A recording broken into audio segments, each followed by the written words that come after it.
Just stop and talk to my uncle. They're gonna build a condo unit here, I think. I don't know where, somewhere here to the left.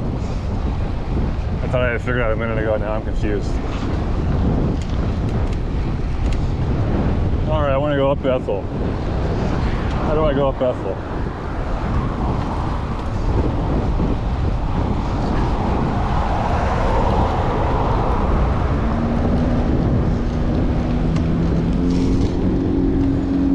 I don't know how much I'm going to edit out me talking to my uncle. I might have to email him and ask if he cares. But when I go in the house, I just wanted to show off the GoPro. All right, car. I don't have a horn, so you have to be a big boy.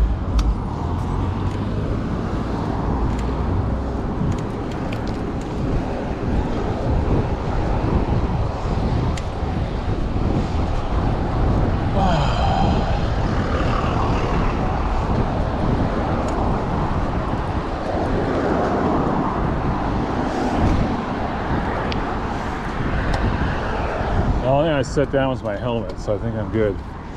Got my phone.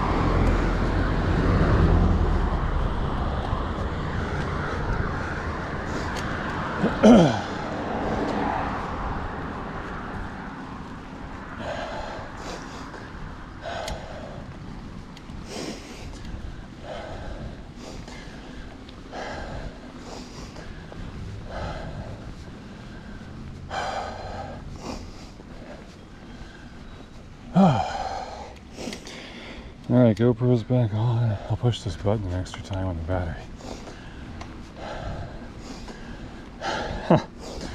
It still feels more intimidating than it used to me.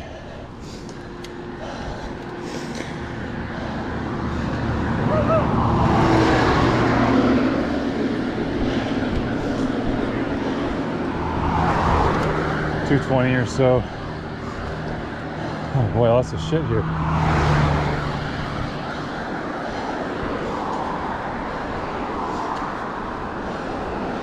This road's busy until we get past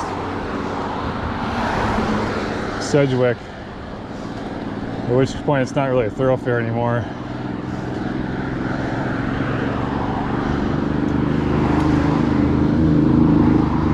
And we'll take it all the way into Purdy.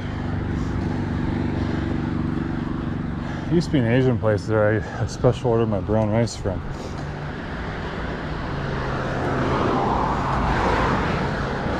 I thought I was nuts, and then I came back, and after my third bag, which was probably 6 months or something, the guy that owned the place is eating that same rice too.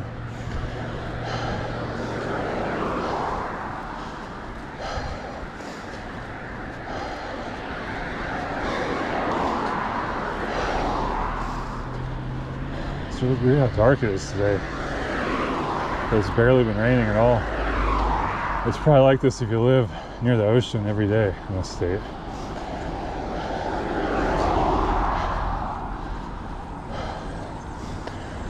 You don't live on the ocean in Washington.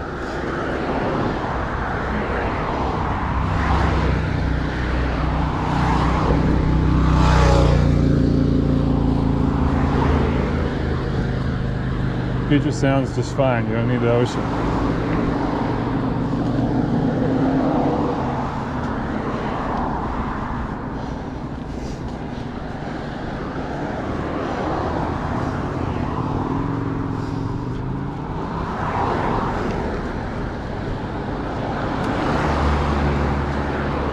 Oh, so my uncle used to be really into cycling, but he had some sort of surgery and he's having issues with one of his arms after that.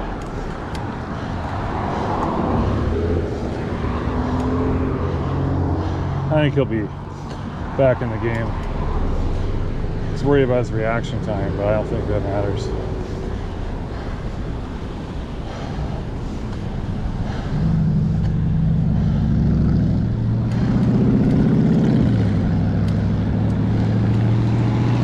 Some rubble, it gets you flat right there. I wish I wouldn't have ridden through that. Not used to this.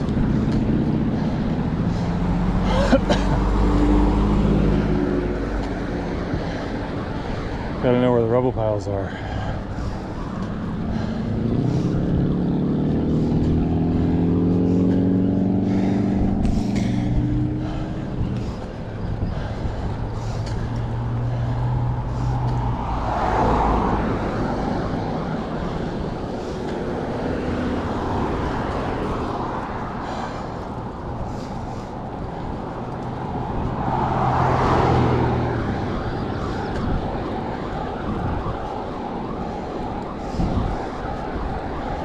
This has been gravy. It was a little steep at the bottom, but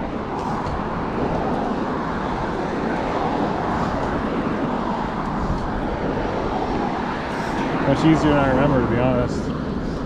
Well, I guess it's not summer. Well, it is summer, but it's not hot like summer.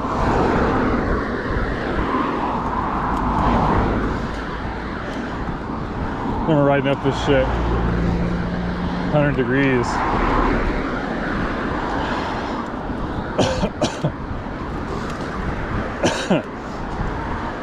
With books in my backpack.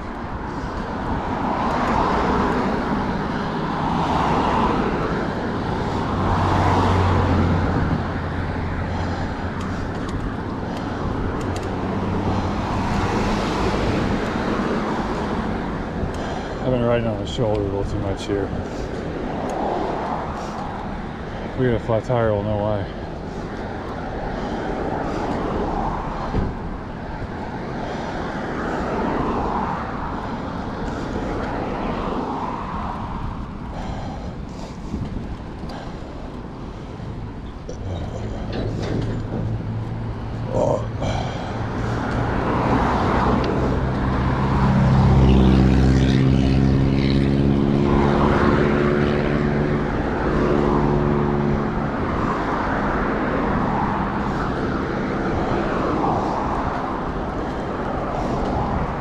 Okay, I'm tired of riding in the rubble.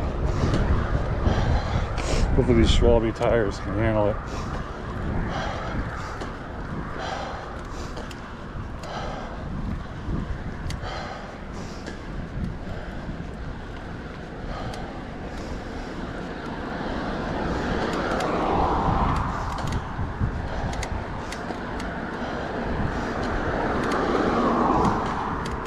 Yeah, this is definitely part of the hill here too. Comes and goes.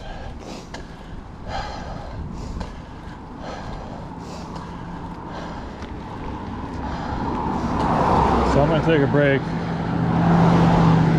really soon here. I think it sucks I need to go pee though. I should have gone to my uncle's, but I just wanted to get moving again before I got tired.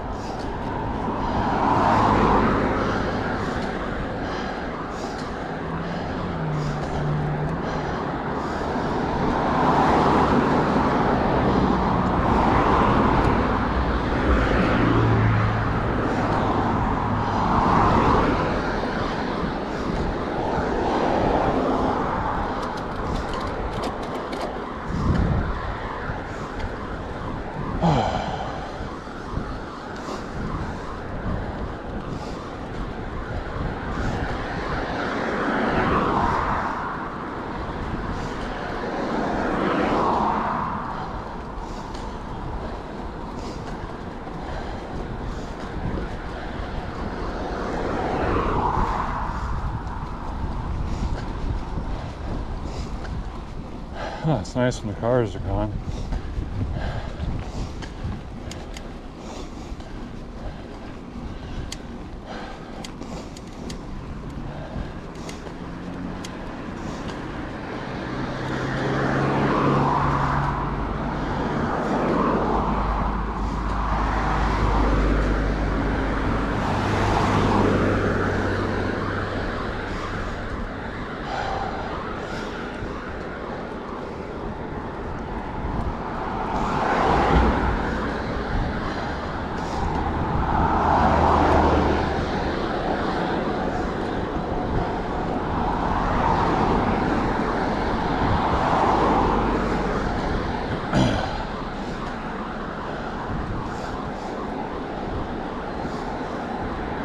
That's weird.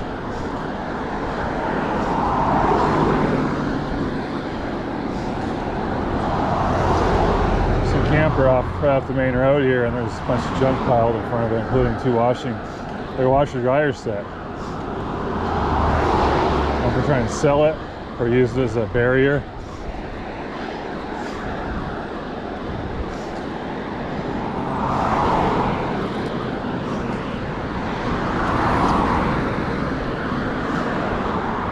They probably own that then, or renting it, or staying on it for free or something. A motorhome in the woods, like I think of a million better places than there. Right next to a busy street.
Since there's traffic on the right, I'm just going to sit here in the middle. I remember rubble here too. I don't remember how it goes. Oh man, this is stupid though. Hopefully I don't get a cramp.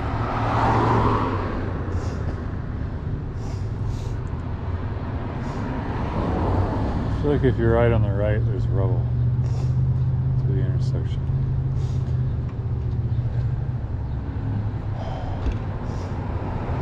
Any day now. With this light, one more major light. It's a small light at Walmart.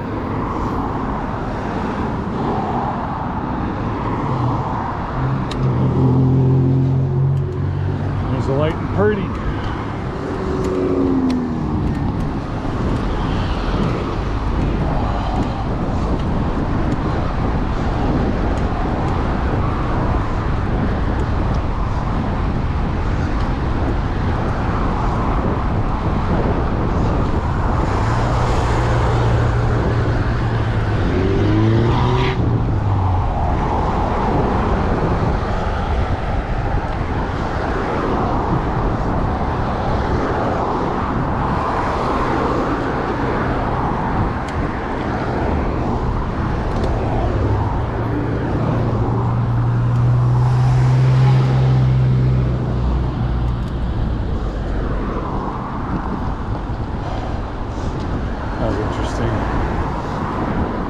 Well timed, I'd say.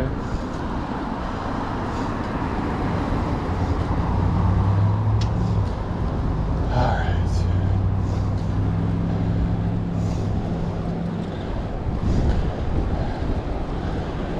Just Sedgwick now.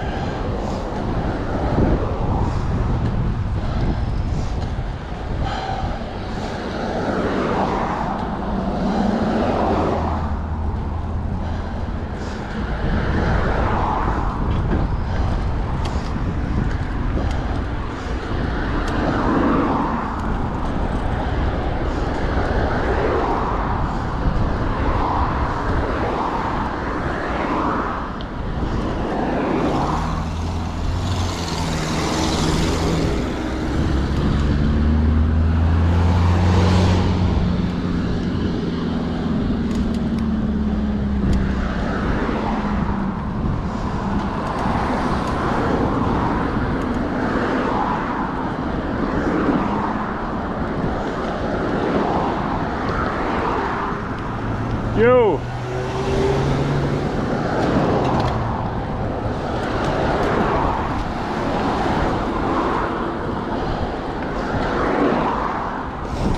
Doesn't anyone say yo anymore?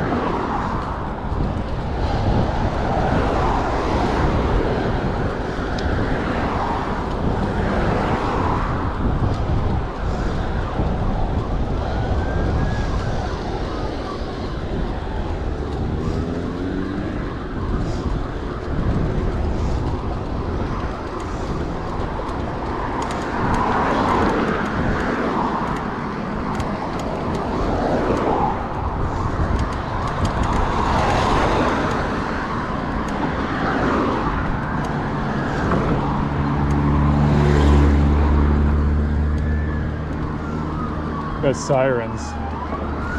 Biggest problem with that is cars do stupid shit, so I'm gonna go over here.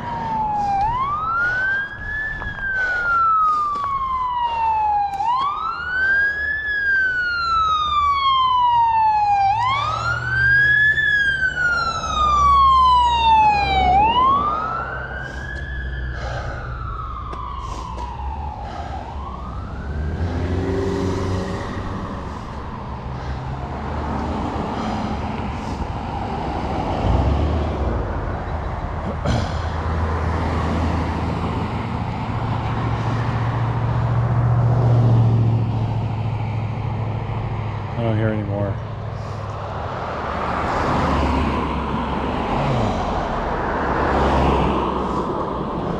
Last thing I want some car diving for the ditch and hitting me.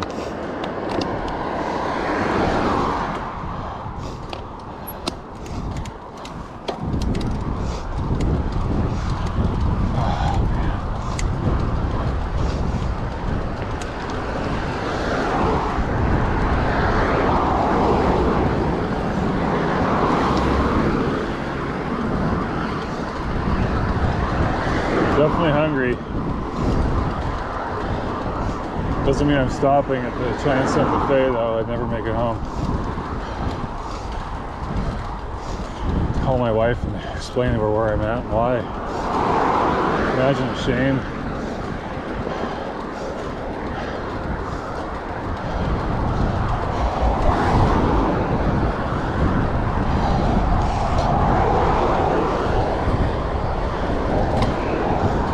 This is kind of a tricky intersection because a lot of people turn right.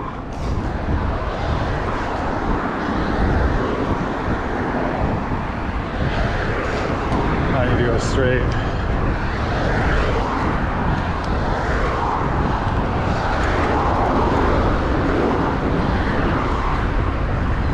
But it's got a downhill approach, so that's nice.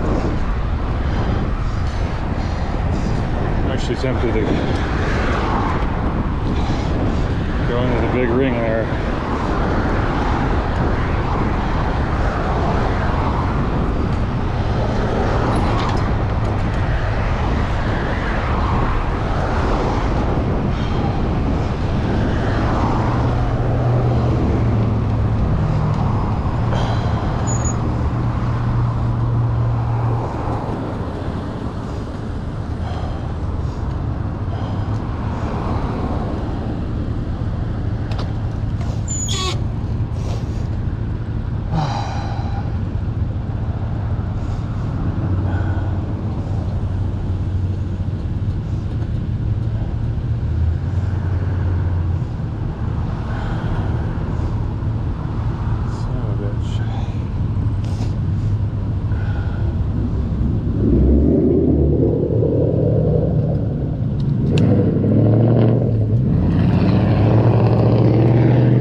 fucked up too. What a bummer. Oh man, there's nothing I can do about it.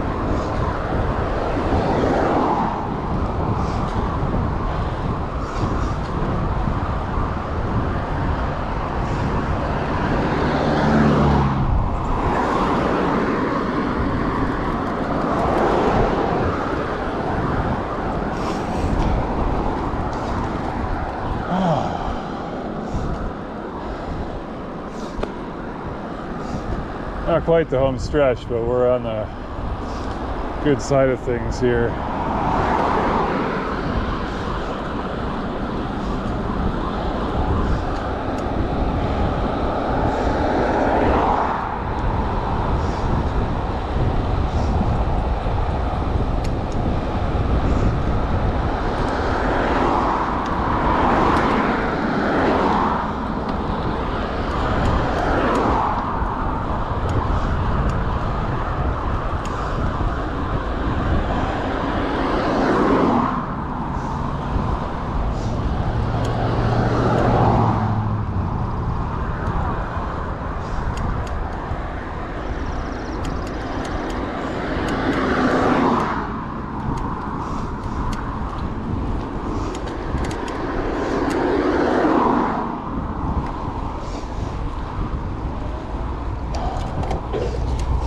I don't know. I should probably get out of the big ring. Gotta go over the freeway.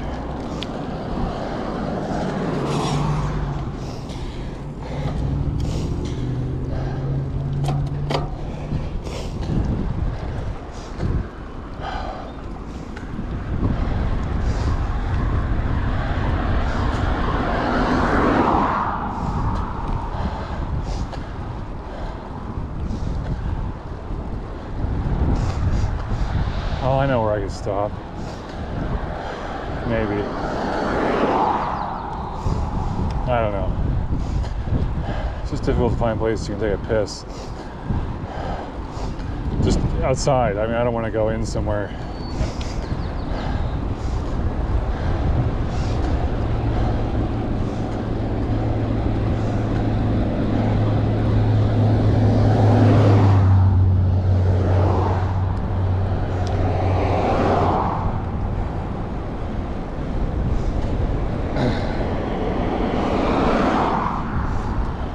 Headwind even going down a hill,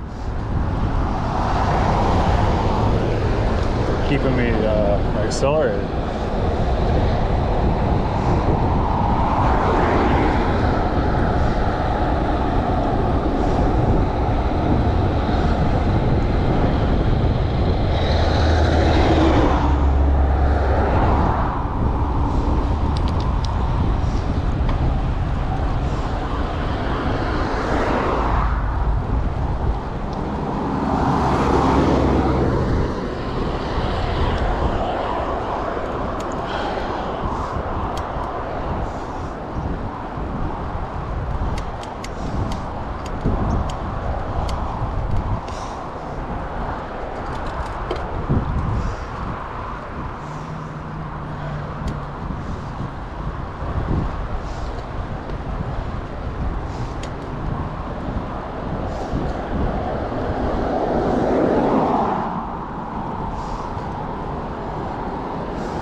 I was thinking Beelmeyer might be a good place to stop. So it's kind of a field. It's the wrong side of the freeway though.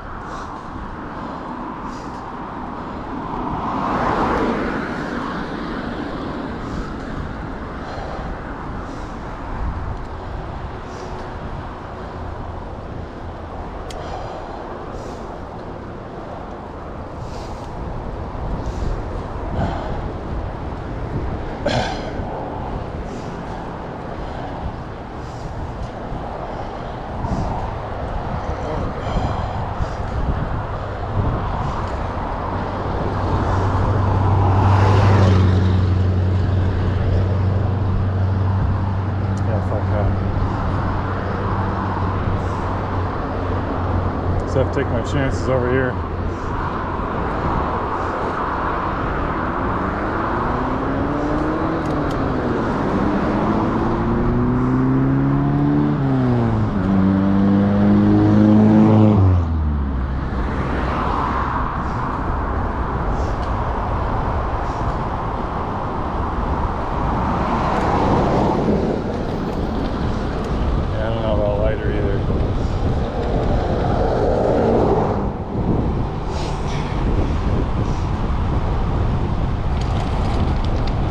I should go to the big ring.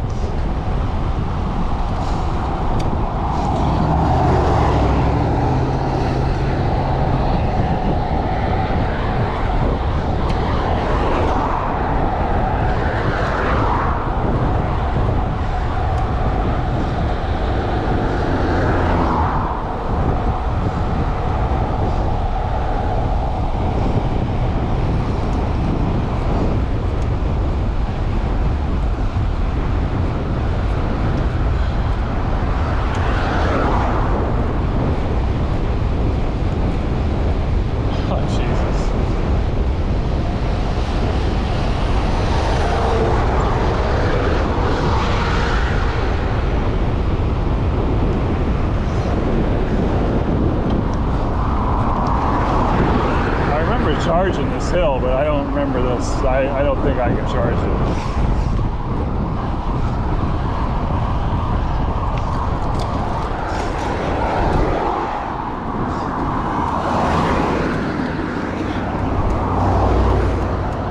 Yeah, I don't get it.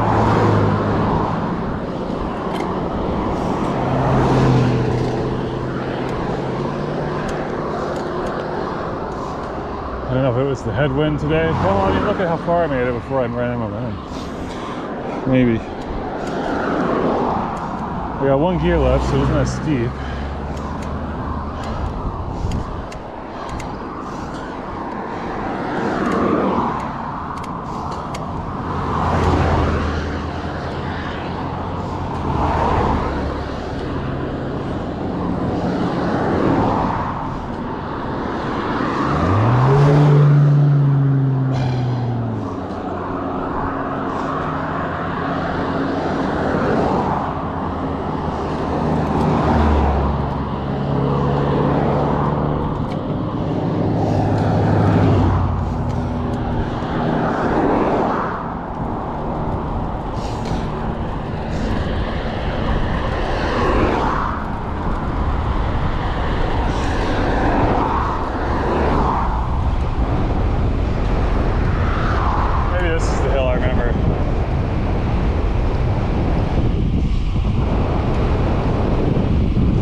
Yeah, rolling hills is better than small rig.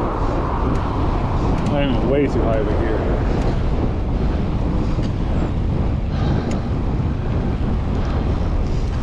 Oh man, I gotta stop, dude. I'm just gonna go back here where it's wider. Eat something. Even if I don't get to go pee.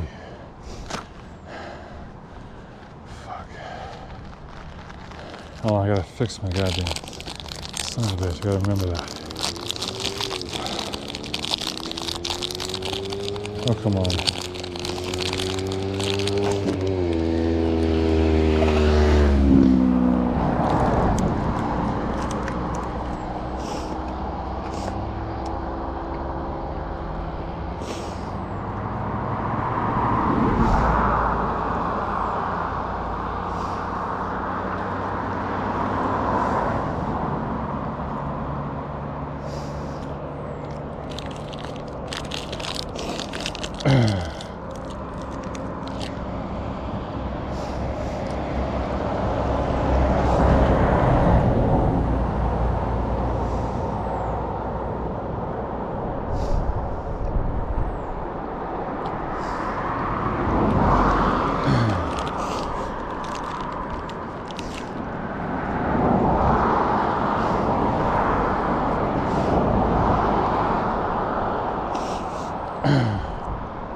excited about doing it on the side of the road, but here we go.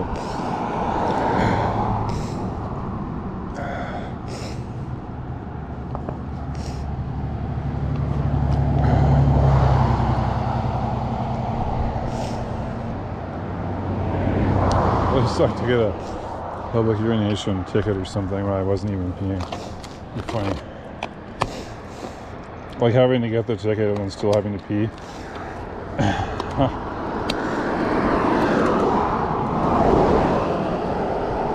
I'm gonna get out of the big ring because I think I'm better at this in the small ring.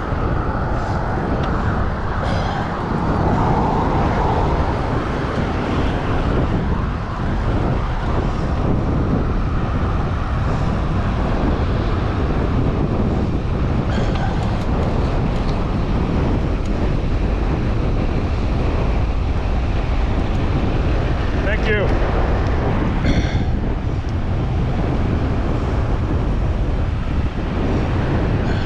Oh yeah, that's the second.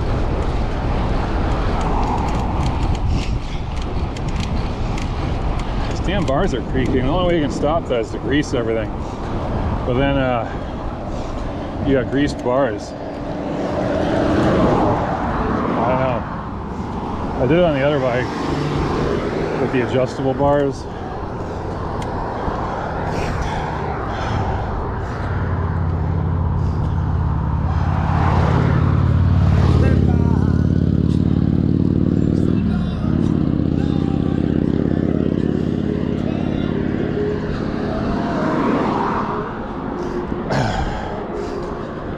I should have downshifted there.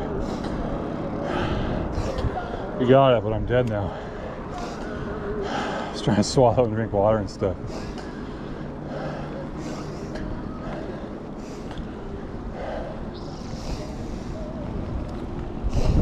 It's just busy because it's the afternoon here. Should be all right though. That turn back there was the freeway again.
Yo! Another zombie. Maybe he nodded at me, I didn't see it.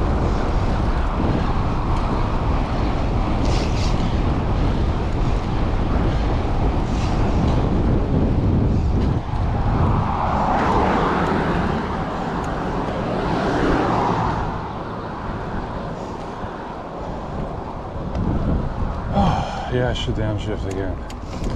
Being stupid.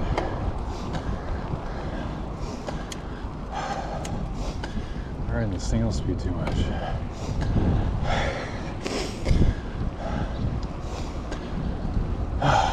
And this might be big ring territory until we get down into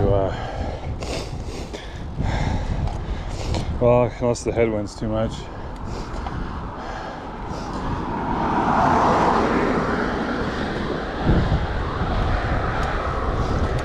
So we'll get over by Cenex, I guess.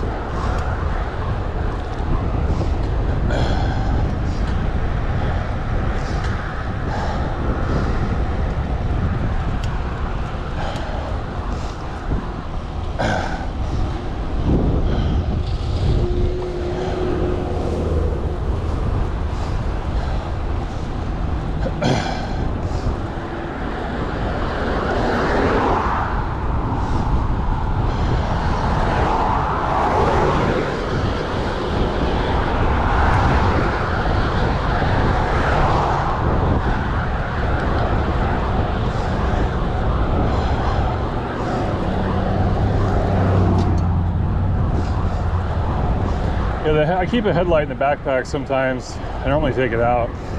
Clips on here. And it's not the really bright one, it's just their 1 watt. I don't know what brand. For some reason I think it's Cat Eye, but I'm not sure. Anyway, I put an earplug in there so the batteries aren't actually hooked up to the light. And if you need it, you just open it and take the earplug out. Well, I need to do the batteries in all 3 of the blinky lights. I have one I keep in the bag, but it's been used before with the lights on it, with the batteries in it. I'm here. So, yeah, this is a significant headwind. Lulling down here, but it's funny all day. No matter which direction you're going, there's been a headwind.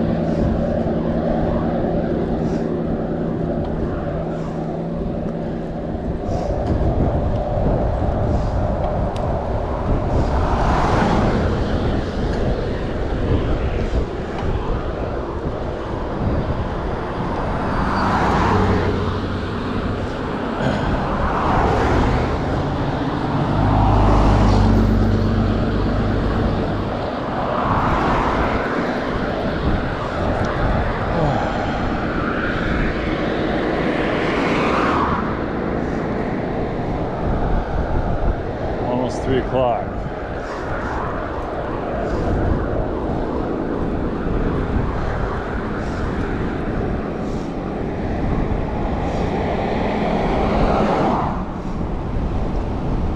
Oh man, what a headwind.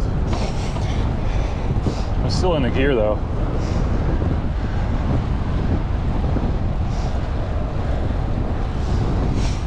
Maybe we just go, well, I'm already up 1. I can go 1 more, I guess.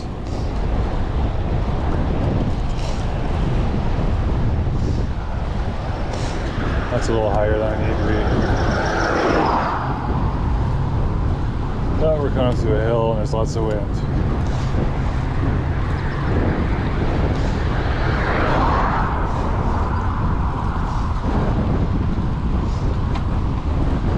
See, I almost got that banana peel. I would have ended my day right there.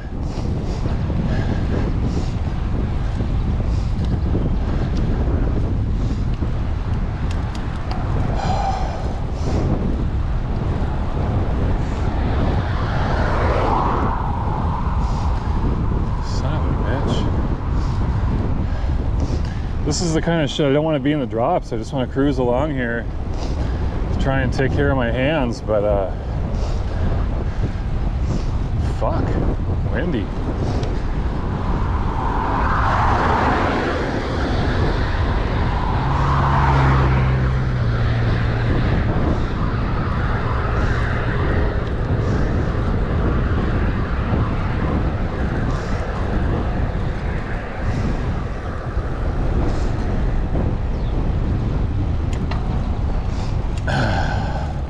Yeah, we'll just go down.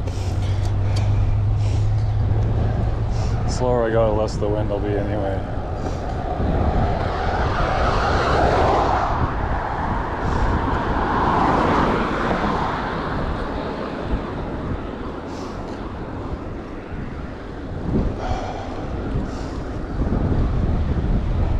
A lot of people turn here.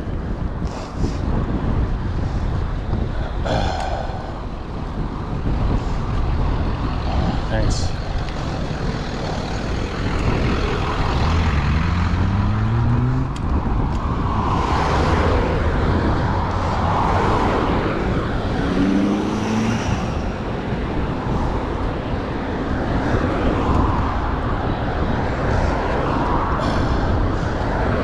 That's a really good way to get. I think we're heading south right now, so I think that would probably go west.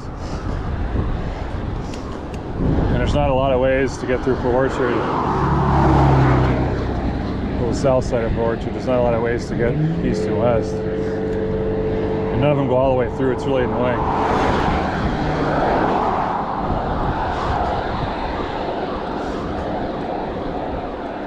So to get over to my parents live on a road that turns into Lake Flora Road. So you'd have to go up that road and turn right on Glenwood, and then turn left on Woods, and then, let me think. No, Sydney, left on Woods, right on Glenwood, and then left on Lake Flora. Or you have to go all the way back to that Sedgwick light, cross the freeway, and take Sedgwick all the way to Lake Flora. So it's just, from a cycling point of view, it's because those are all massive 400-foot hills. So it sucks. So the best way to ride to my parents' house is to take Highway 302. Shit. That was sketchy. I don't like going aggressively left like that when I don't know what's behind me, or it just seemed unpredictable to me, but I wanted to go around the rocks.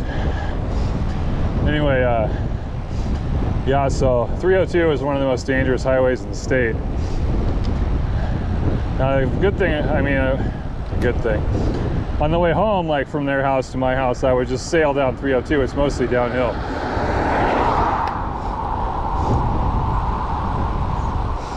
There's only one part that's kind of sketchy, but you can usually sort of roll it and charge it a little bit, and you're okay.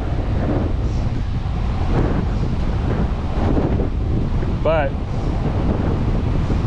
going to their house, there's a couple other roads you can take where you're sort of detouring around. And so the hills are worse, but there's hardly any cars around.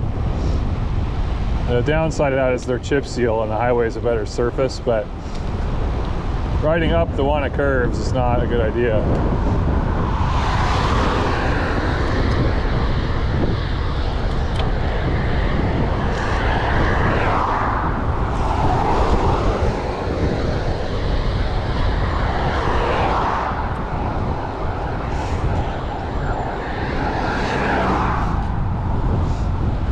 So I do that detour. Then there's another one you can take. They used to work for their old house, but now it would be kind of awkward because you'd be sort of backtracking a tad.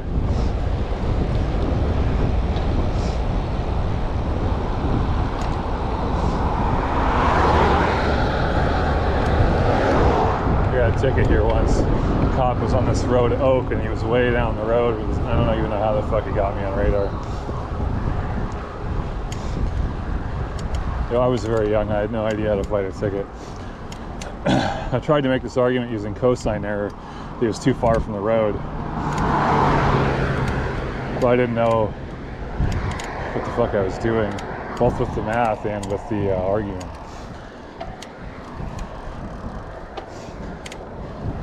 But anyways, the thing is that motivated me to, shortly after that, I met a guy selling prepaid legal, and I signed up the minute I heard about it.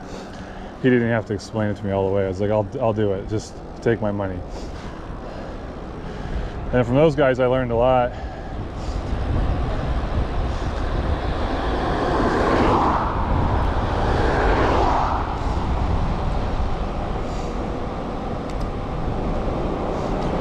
Oh man, I'm hitting all kinds of junk.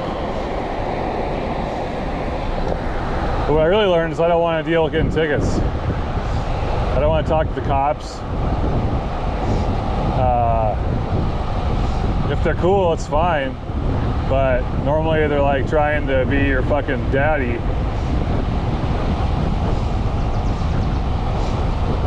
I've always not minded the state patrol. I just write the fucking ticket. Funny enough, the last time I got pulled over by state patrol, he remembered playing with us when we were kids. He remembered that he lived like a couple streets over, and I didn't remember him at first. I do now, but the funny thing was I wasn't actually speeding. He was kind of hiding in a spot and at the beginning of a passing zone. I had a teardrop behind the car, and so we've been behind this car forever. They're going slow, and so I downshifted second gear to pass. And then I saw the cop and I let off the fucking gas and the car backfired, and he was like, what the hell was that? And I was like, dude, I was gonna pass this guy because he's going slow, and then I saw a cop, so I changed my mind. It's not that complicated. But he's kind of like, what? It was so funny, but I thought I was gonna get a ticket for sure because the state patrol is always super professional. And I just write the ticket and that's all I want. I just like, don't fucking tell me what to do, just write the ticket. we'll be nice to each other. You can be stern, but just don't be my fucking father. And we'll go on with our lives, you know.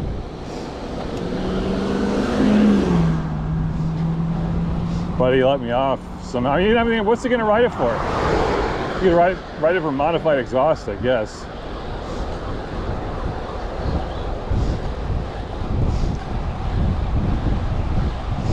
But he was trying to talk to me about driving fast and crazy on the road, and I didn't exceed the speed limit because I was stuck behind this fucker, and I had to abort my passing maneuver before I got to swing out. So it was kind of funny.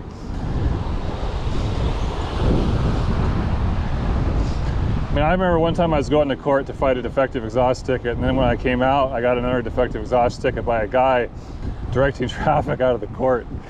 It's like, motherfucker. I had a hell of a time with exhausts when I was a kid, man. They're always falling off and shit.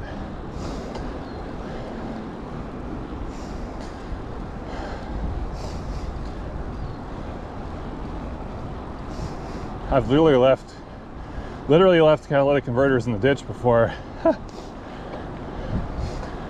They were worth money then even, but I don't think they really got expensive until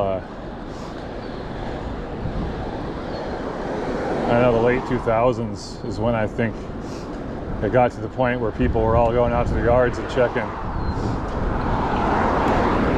We made a fortune. We found my sister's boyfriend at the time had a Toyota Supra, and he had just done the exhaust and had the old exhaust in the trunk, and we took that catalytic converter in and got like $270 for it. I mean, it was on our property. He didn't need it anymore. I don't know, it was funny. He didn't care, but it was funny.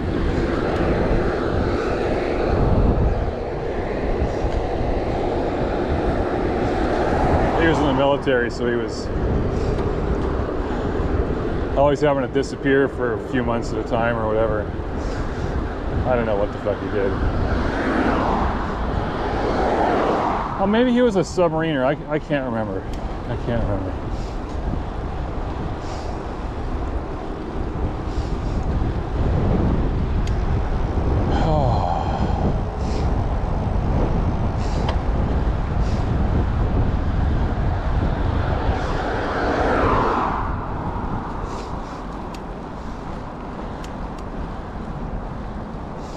I'd be so happy if I'd just taken a leak.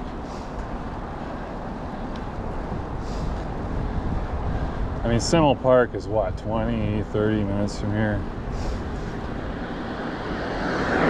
But I don't know.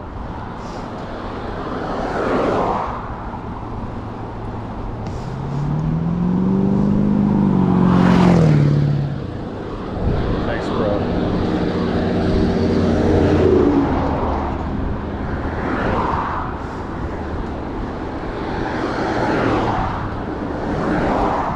There's a, I don't know, water to my right, like, if you want to call it that. It's the Burley Lagoon, which is mostly just mud.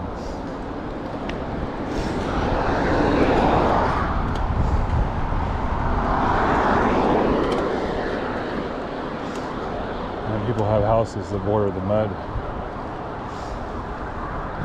so they can look at mud in the morning with their coffee.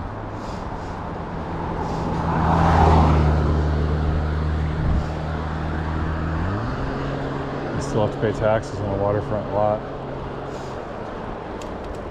Oof, heavy in the seat right now, that's for sure. I remember something about this house.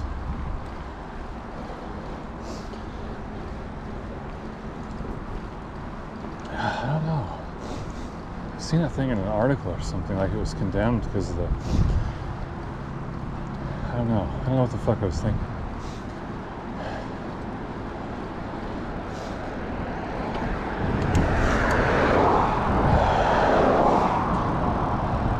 Yeah, it'd be so much better if I didn't have SPD for standing up like this, for just cruising.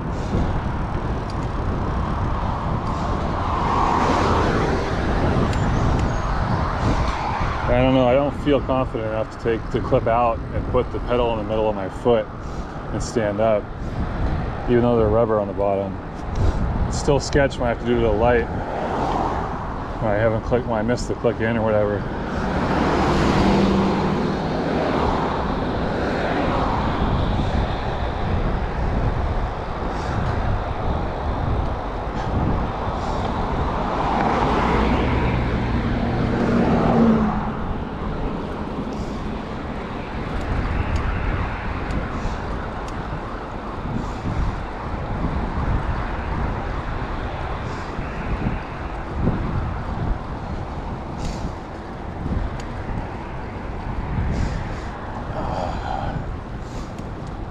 There's a place to pee at the Purdy parking ride, like this trail you go down and take a leak, but it's probably super busy because it's the afternoon. I used to do that at 1 o'clock every day.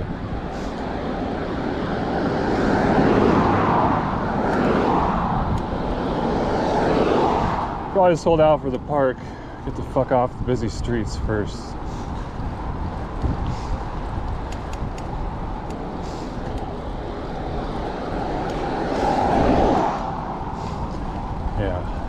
Go up one gear here.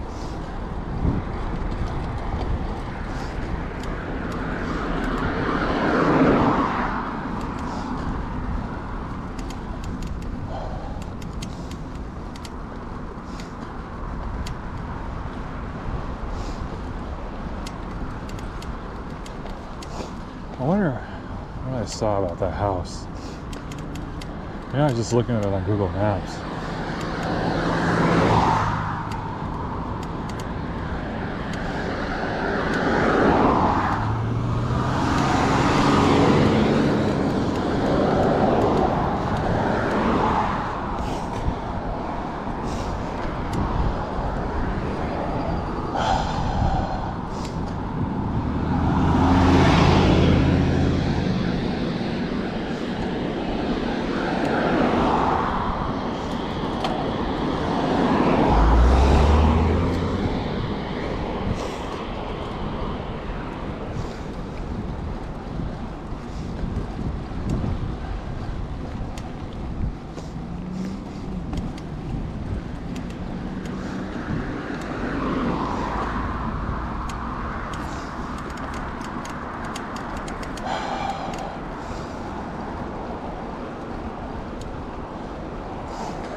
I gotta stop drinking so much water.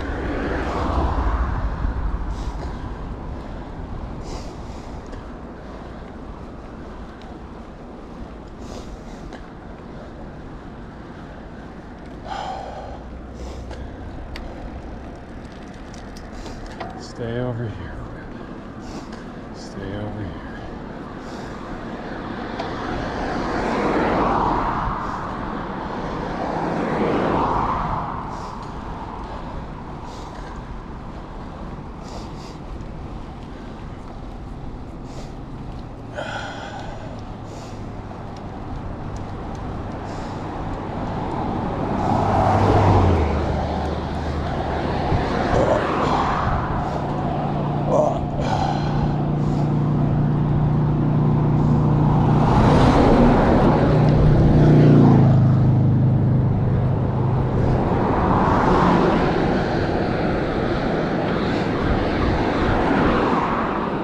This is technically 302 here.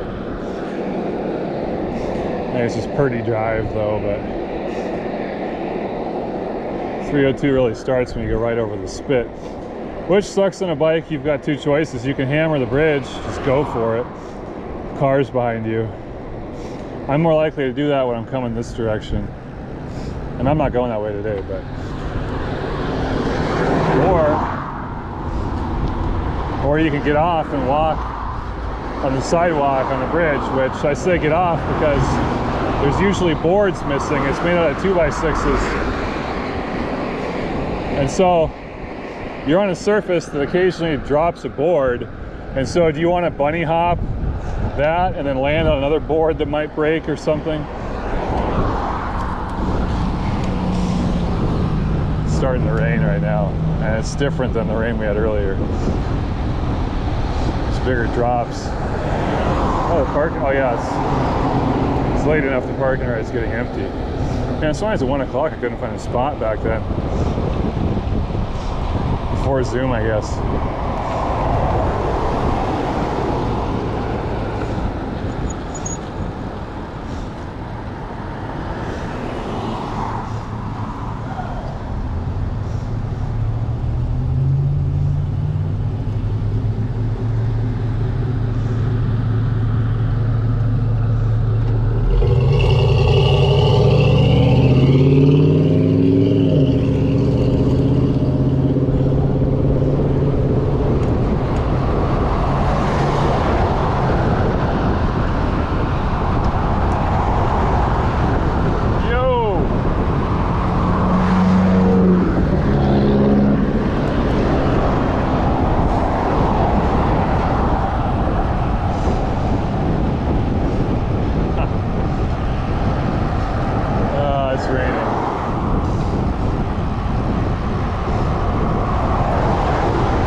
This intersection's fucked.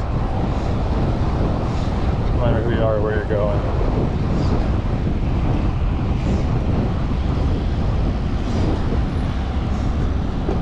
Sometimes you can stay here for 4 minutes.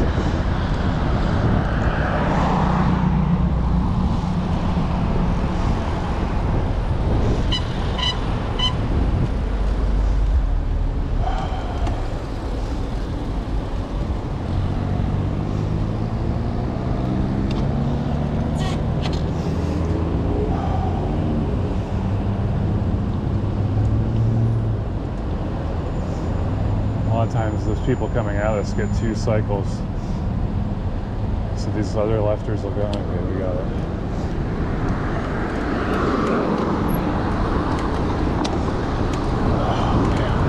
Oh, they're jumping on it.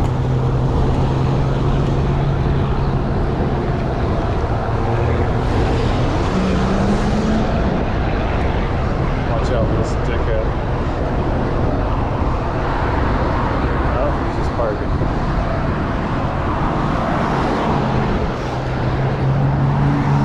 Probably the most dangerous part of my ride so far.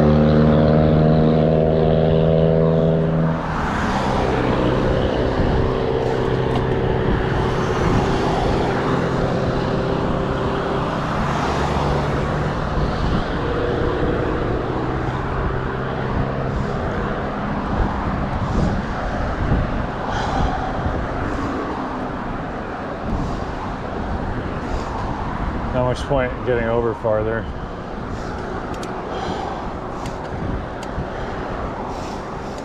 So up here you can take some parking lots. And the farther you go, the more people have merged left.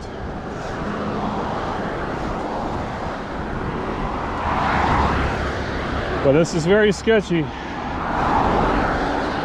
Coming the other way is not bad because you're going much faster. I'm actually going up a hill right now.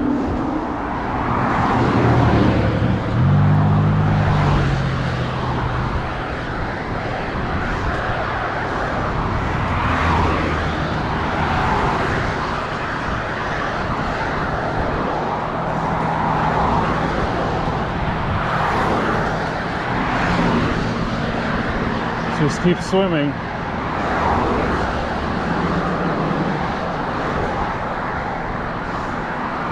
So the super flash really helps. You can see it from a mile away.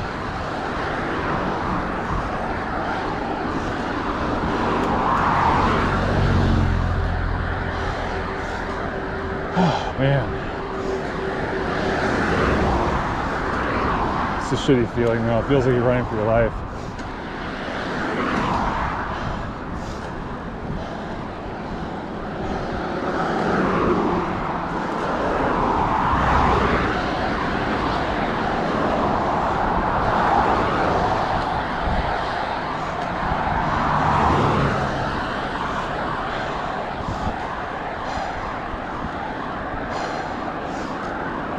Yeah, I think I'm not gonna fuck with the parking lots.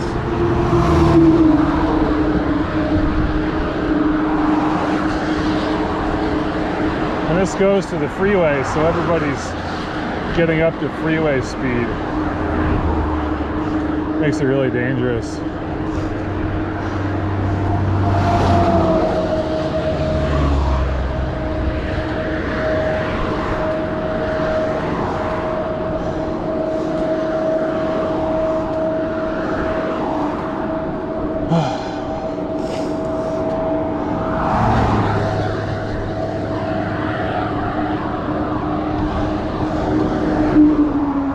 This is actually a park and ride. No one uses it because your shit gets broken into though. Yeah, I'll use the new park and ride back there.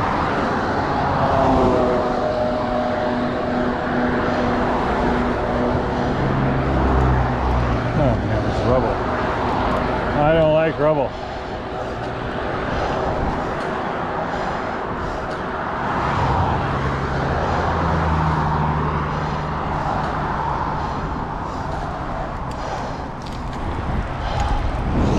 Getting the drops to get what you can out of that. Oh.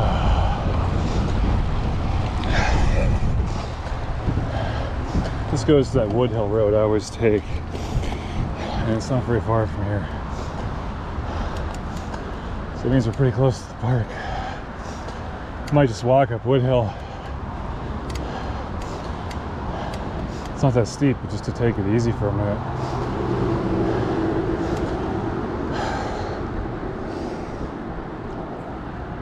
I think I'm gonna stop for a sec.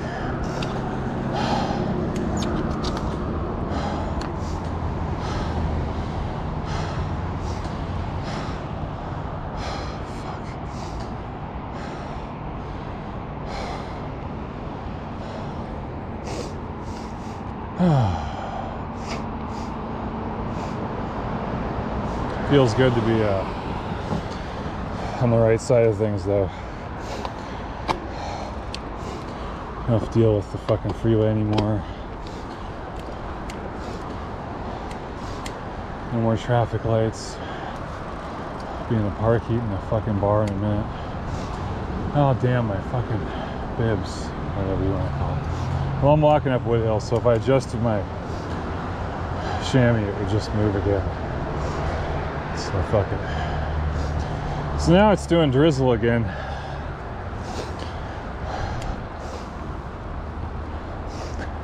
It's funny because the local weather people said it would clear up this afternoon. I mean, it did briefly. We had some sun on the ride.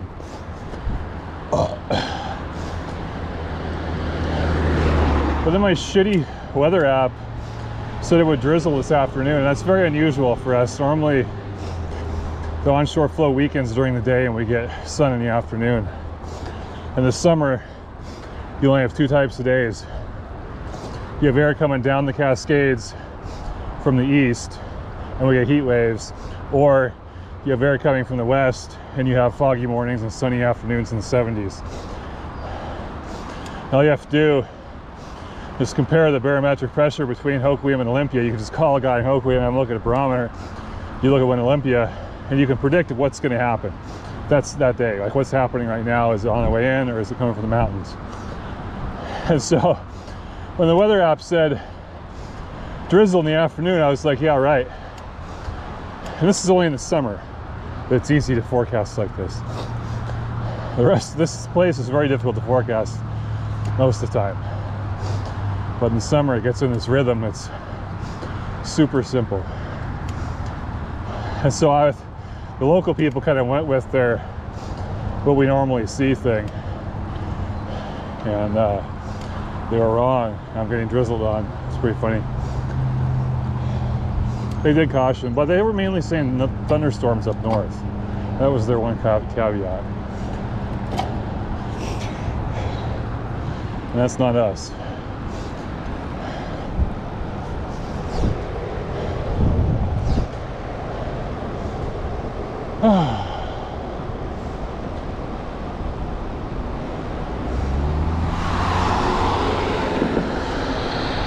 So Woodhill's at the bottom of this hill.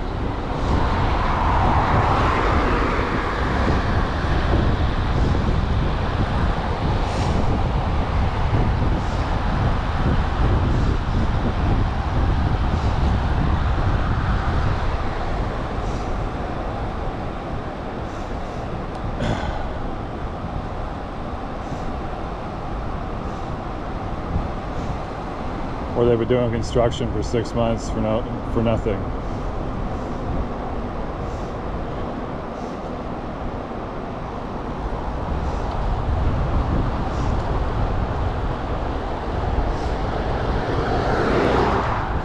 I think that it's best to press your thumb into the sidewall if you don't want to get the gauge out.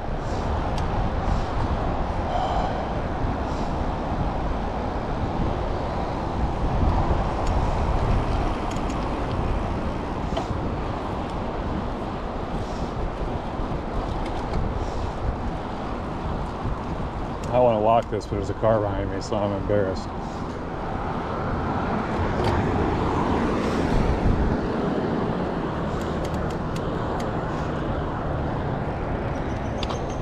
Yeah, but I'm definitely looking for a little break out of the saddle. Oh. I walked this the other day for some reason, so why not do it again, huh? Oh. That was that lady that stopped. That's funny. Don't blame your flat tire on me, lady. Oh, now I know where you live, too. I've learned to behave anywhere near my house. I don't want people following me, even if they like to see where you turned and then they go back later, kind of a thing. I want people to just get around me and want to forget about me and see the open road in front of them. So I try and get, I'm not driving too fast, 55 and a 40 or something probably, but I like to turn off the main road pretty quickly, and then I go very slow on the county road to my house. So the neighbors hate me. And then I see my wife coming through there 45 and 25, and but I don't know.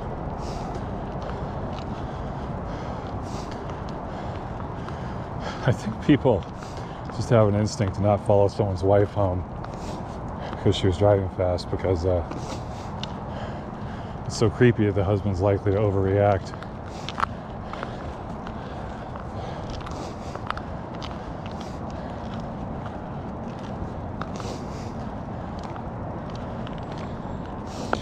Yeah, I don't know about these gloves. I should look and see where the gel is in my Pearl Izumi. I had some really high-end Pearl Izumi ones that I accidentally bought and overdrew my account because I didn't look at the price once. And I think the gel's mainly broken down, but I could look and see where it is compared to this. I really rely on the gloves because I put the thin bar tape on, and so I want a good glove.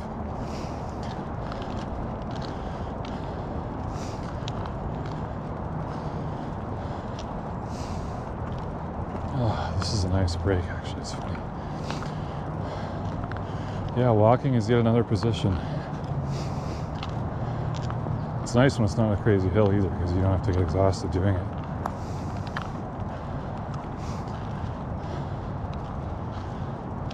Oh, I should reposition my chamois before I get back on the bike.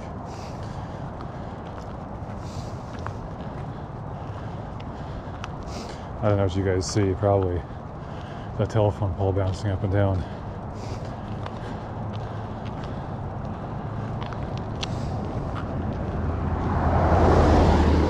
Like I said, I wasn't too impressed with the gimbals. I can just wait till I'm on the fucking road, hit the button on the GoPro and hit the button on the battery, and record for 8 hours. So I'm not looking to fuck that up. I don't want my phone to have anything turned on. I got the Wi-Fi turned off, the cell turned off, the Bluetooth turned off.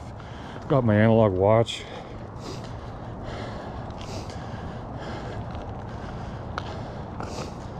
Oh, I should have checked my text to see if the wife's worried about me, but I told her I'd be home for dinner. It's not dinner time yet. Well, I guess we eat at 4:30 a lot of the time, but I should be home by then, so.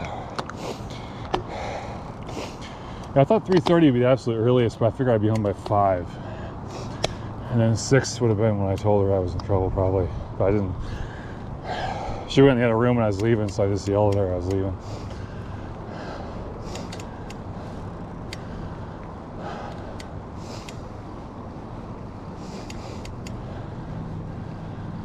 Oh, I forgot to do chamois, but it's not biting me right now. Yeah, I hope it's just this one and I can just use it for mountain biking or something. I hope it's not all of them.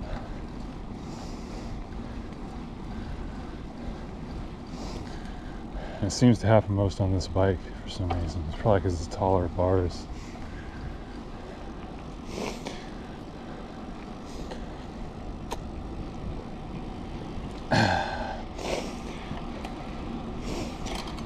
Yeah, it's pretty nice. Pinch my thumbnail and get to my fastest gear I feel like using.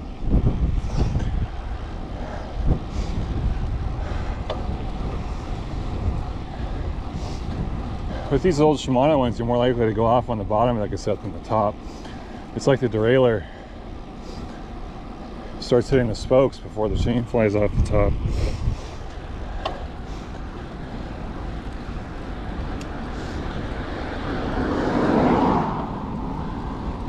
I can't remember the last time I had a chain fly off the top. I had to go off in the bottom. It actually jams between the cassette and the frame. It's pretty annoying.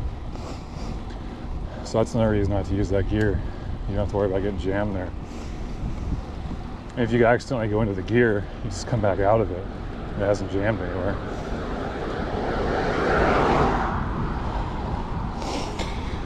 But yeah, it was really pretty jacked up with the small ring, and with the big ring I don't go that fast. If I do, I'm holding on for dear life, not pedaling.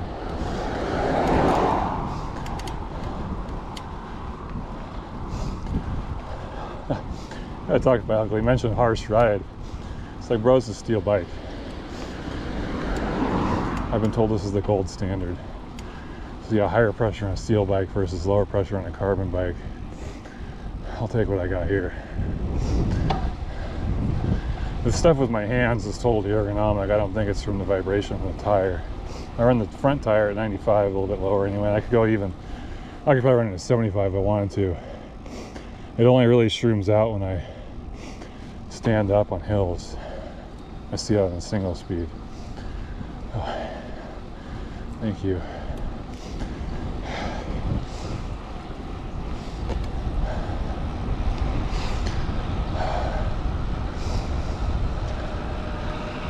Howdy.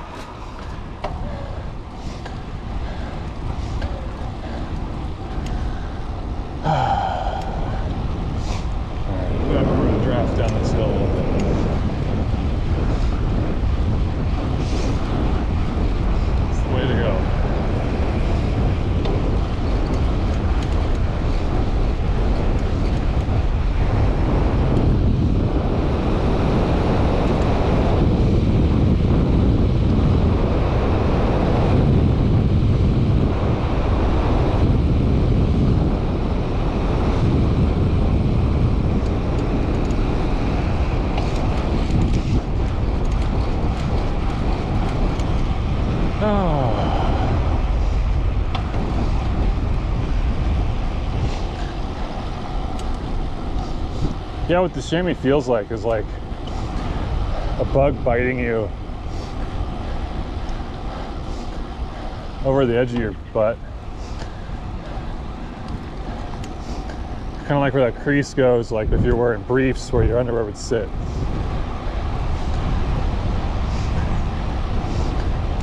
So it's probably just the rough polyester thread they use to sew the chamois in. It's probably just that. The very edge of the chamois rubbing on my skin.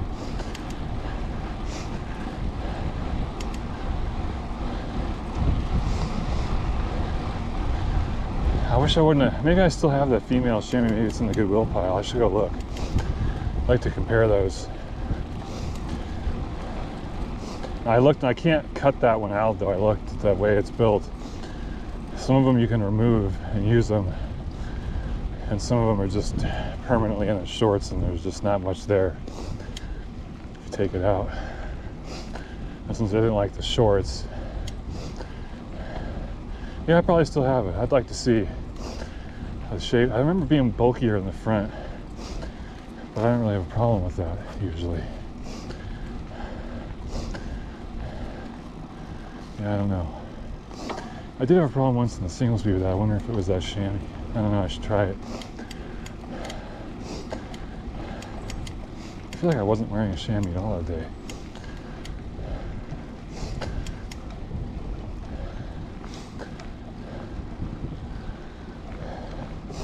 It's just funny because I have so few aches and pains besides my hands. I used to have so many. And so I've just got things so dialed in on these old bikes. But then you get like one little thing, and you forget how much it used to hurt when you got the damn bike.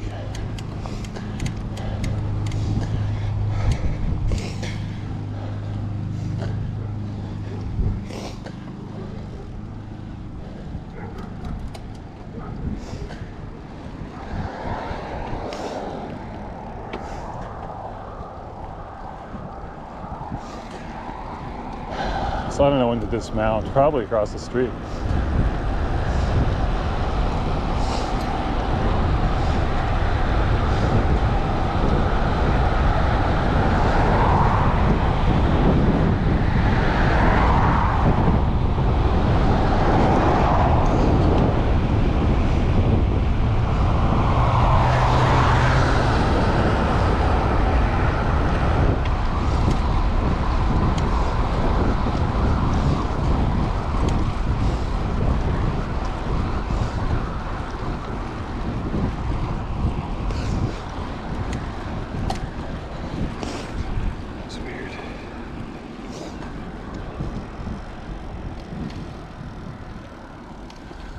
In the middle of the street, but I definitely saw a car on that road, so I get in the woods.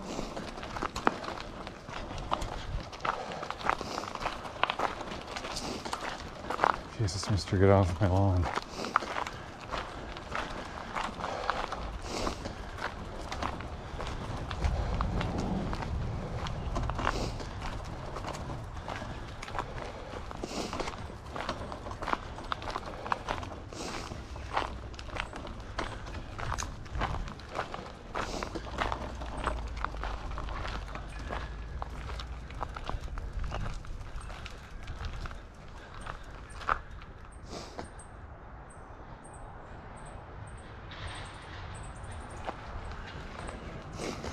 Oh, the car slowed way down.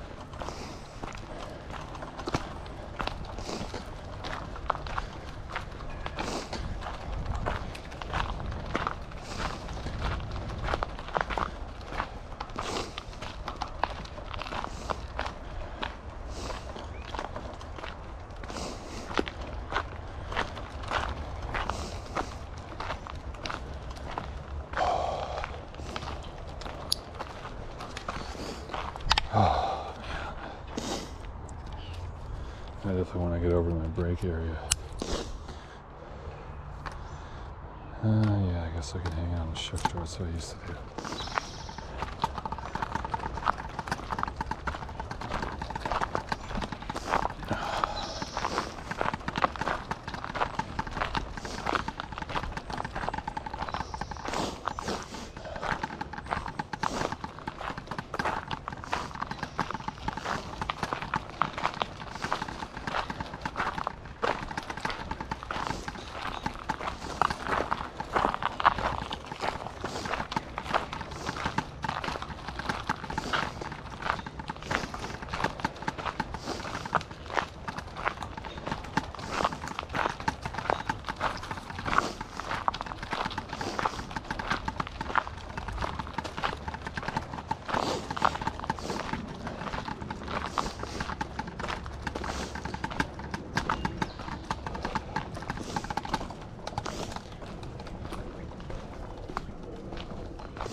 Wish I could hang on the brakes.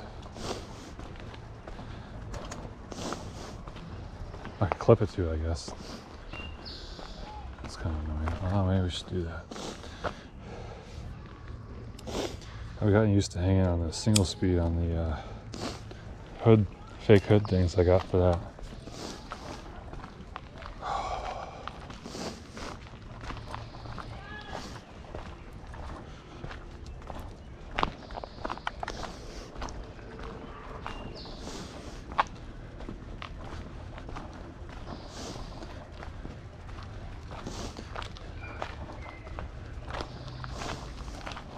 If that guy tracked me down to talk shit in the park, he would be committing a misdemeanor the second he got excited. They've got really strict laws here about offending people in the park, like yelling at them or whatever. And I'll see, last time, what they say, this is really strangely worded. They say offend or accost or whatever any person in the park. Okay, and so that guy wasn't in the fucking park. And he started yelling at me first, and I told him to fuck off or whatever. He wasn't in the park. Now, the park rules, which are legally binding, it says that they expect the court to liberally interpret the laws. Okay, and so I think that be really easy to get a judge to disagree with me on that. But clearly says accost any person in the park. He wasn't in the park. But if he tracked me down here and started talking shit, and I managed to keep my cool, which is a big challenge with me. As long as I didn't use fighting words, but if I goaded him, have him dead to rights, and the only thing is not getting my ass kicked. I think the strategy I would use is to keep talking like a lawyer like I did last time, but try and like notify him this is a stand your ground state, and that if he attacks me, I'll be obligated to use lethal force to defend myself, like just to confuse him.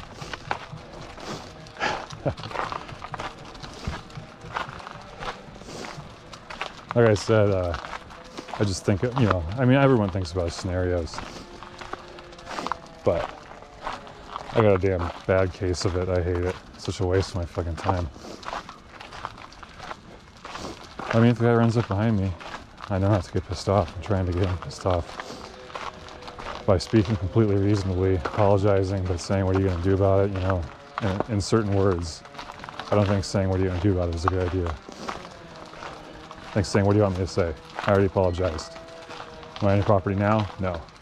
I don't even like your property. You know, something like that.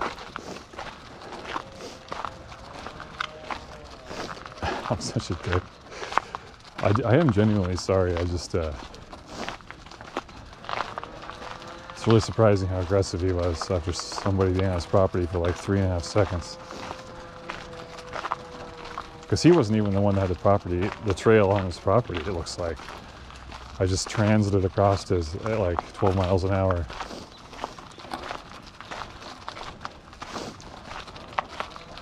On a road that at the time I sincerely believed was a county road.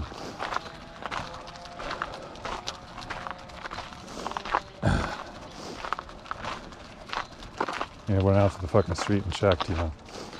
Now, I misinterpreted that, but that's not what the law says about trespassing.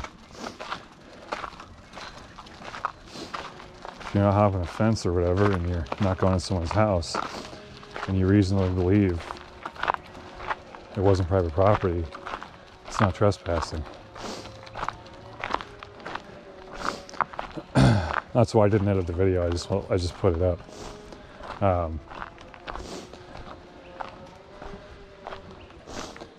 I thought about it a lot more than most YouTubers do, you know, but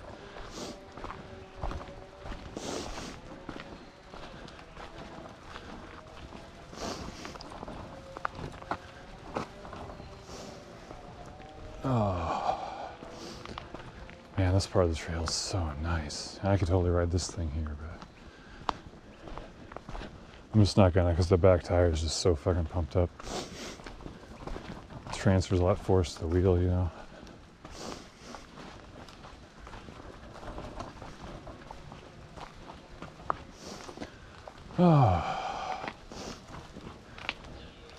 Yeah, I do hate thinking about scenarios. I think it's really funny how we've got that evolutionary thing built in. Now with men, obviously, a lot of the scenarios that they think about in a given day are sexual in nature, and so women probably think about a lot more scenarios. It's probably a bigger problem for women, but I think that with guys, when it becomes sort of a competition-based dynamic, it switches us away from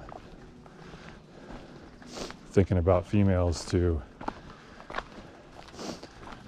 competitive strategies.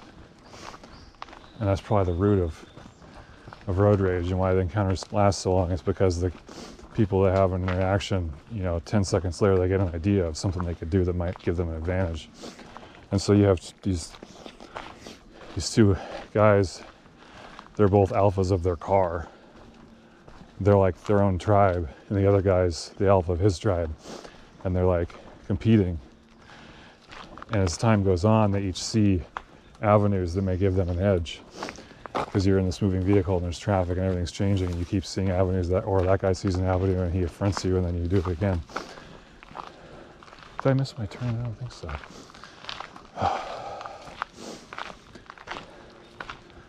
Hello.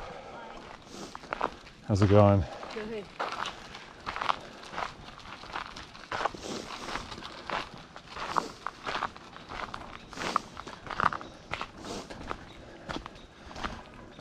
I used to be very aggressive in road rage scenarios. I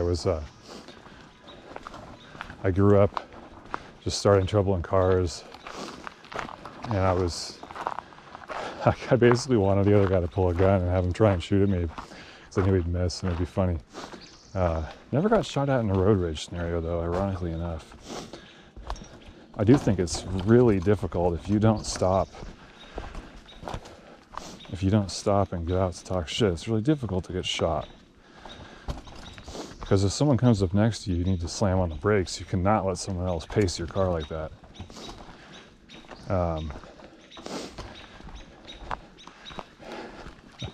But yeah, anyways, it's just such a bad habit. And so I kind of got out of it before I stopped working. Stopped commuting for work, I should say. But it's happened a couple times since, just briefly, usually to do with merging in Gorst. You get people being super aggressive, like, I'm just trying to get in, I did everything right, I'm not in the wrong lane, I'm not merging late, and you got people just being super aggressive. That's one of my things that gets me going. My favorite things, I got really long arms, so I'm so tall. My favorite things is I used to roll down my window and knock on their window and ask them to let me in. And people would just about have a fucking aneurysm when you do that. I'd have to pretend to be calm. Of course, I wasn't calm, but I pretended to not care and be calm. And they're like, get behind me, like spittle flying. It was so fun. But it's just not worth it. And unfortunately, I can't keep it to be 100% fun. I get invested in it like they do. I wish I could have these conflicts with people and just keep my cool and be the analytical thinker, because I definitely think that being a smartass is much more rewarding than talking shit. But yeah.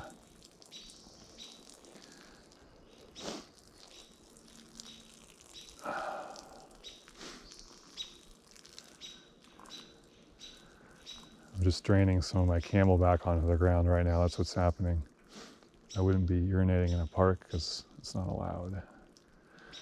Just got too much water and I'm about to get back to the house, Don't need it all.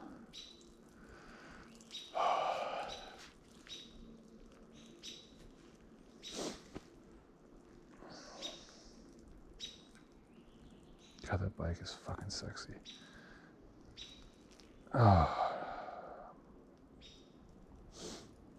Probably just leave the blinky light on the whole way home because it's late and there's people on the road that, I don't know, maybe aren't commuters, they're just screwing around after work. That's the risky. The commuters will rarely give you a problem. Roll coal at you sometimes. Oh, maybe this rear action shot here. Look at that shit. Just some shitty Chinese mild steel bike, dude. 68.5 centimeters. That's the frame size of the seat post tube. Sole is a 27-inch. That's why I talk about the head tube's very long. And so this is taller. I have it maxed out, obviously. That's how I'm about a long stem for a reason. But it's probably an inch. I don't think it's 2 inches. You know, this tube gets longer, but they don't go the same number of inches as this. It doesn't go 2 inches here, 2 inches here. It's usually like an inch here. But then this has to stay flat, so I don't know how they do this. Maybe this is 2 inches taller, but it's fucking crazy tall. And so it's probably that I'm sitting higher. Because this is definitely longer than the single speed, but this is shorter by a centimeter.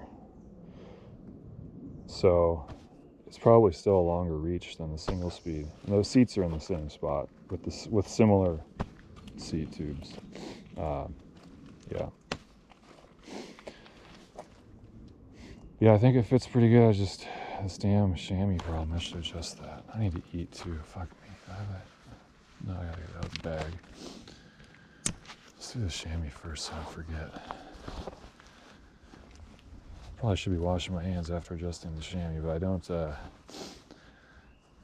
trying to touch the Cliff Bar anyway. But the problem is that you touch your eye or something when you're riding. It kind of freaks me out a little bit. Oh, sure, I'm glad I drained all that extra water out of this thing. Jeez, you know. What a relief. Oh, another one of these. I was going to open for the blueberry.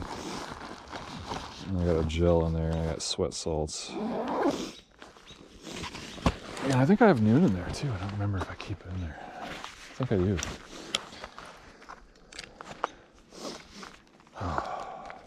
Probably find a garden hose somewhere. I don't know if I could use the sink in the bathroom. I don't think I would need to, but I don't want to bring too much water.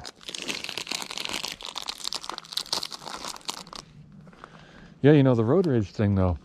I had a coworker, we always used to swap road rage stories, and he had this gal that was like a grandma with a fucking dog on the dash of her truck. And he's in just some camper van, and he's drives slow. And she's chasing him down in this big truck with this dog on the dash. And that tells you it's a more basal human thing than my alpha male theory I kind of had, where you're using a scenario calculation evolved ability to retain an advantage as the situation evolves. And I never thought about that before today. I just came up with it. I don't know. How was I explaining to grandma? No, there's one ultimate conclusion: people just shouldn't be allowed to drive.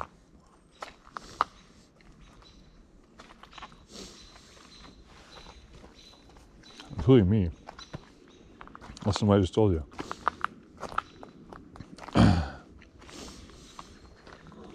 Blow more lights in the car, on the bike. It's funny because even sometimes I don't want to, and I'm doing it. I always would blow the left turn ones when they, like you're coming up to an intersection with a green arrow. Come up that fucking thing at 60 miles an hour, drop the car in a second.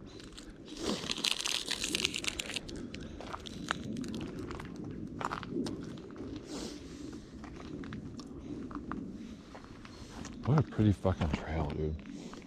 This could be like I don't know, Bob Ross painting. I don't think that's a good example. He has more zoomed out landscape shit. There's no fishing boat and Ford truck, so it can't be a Kincaid. I just love cedar groves like this.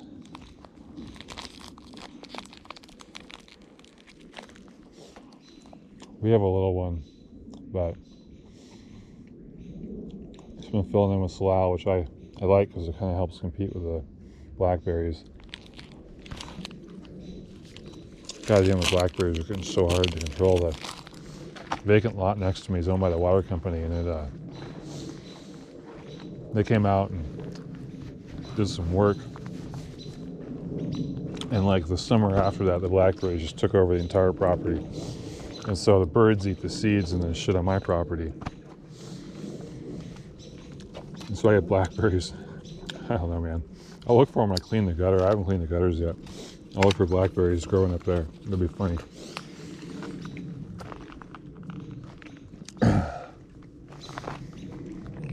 Yeah, I use a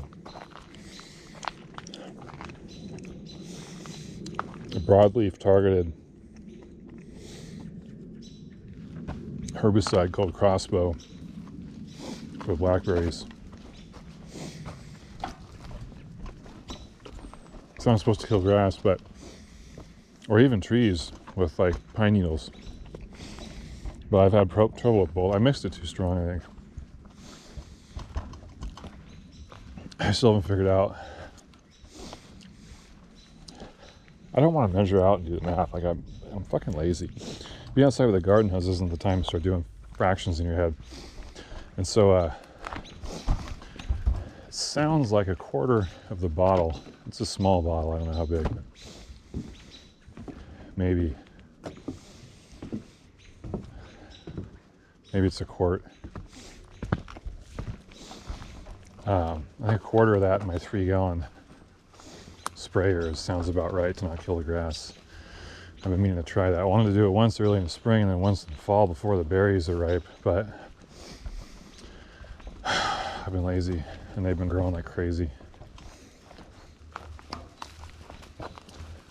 Yeah, I had a lot of collateral damage last year with that shit. And it's more toxic than Roundup. It's got a persistent toxicity. Oh shit, I just knocked the ND off. Where'd it go?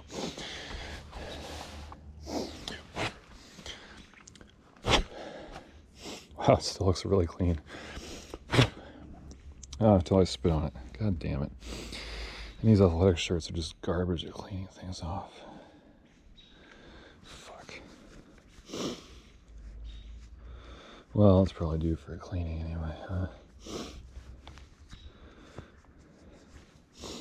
Yeah, cotton shirts are so much better for cleaning glasses and stuff. I'm trying to clean my glasses when I'm out. Alright. Good break, man. I'm pretty close to home, but it just feels so good. Just chill out.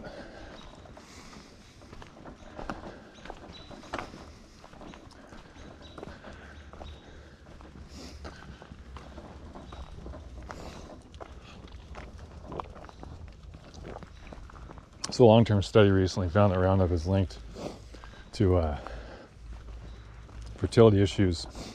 Like, let's say you're picking apples in Eastern Washington or something. You are not going to have the fertility issues. It's your child will not be able to have children or will have a higher rate of birth defects or whatever the study found. So it's not that your kid's going to have the one that have issues. It's that kid won't be able to have, or that kid will have reproductive problems.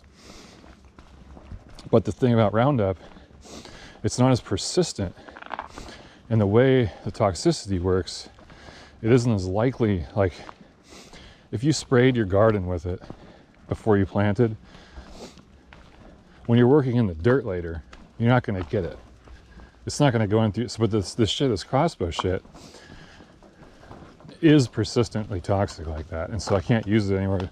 We're trying to have kids. I can't use it anywhere the wife's going to be interacting with it. So Roundup is actually really good for killing everything and then using the area later without having to worry about persistent toxicity. And so they're banning it because these legal issues where it's just going to be a nightmare because someone would win some big lawsuit. And so they're not banning it, I should say, but Bayer bought Monsanto, and now Bayer is like, you know what, we don't want this liability on our books. And so they're ceasing production of Roundup. And I will say they're going to use a lot of they're going to keep the brand probably, and they're going to start using these other brands with these other chemicals with more persistent toxicity. So it's more likely. Yo.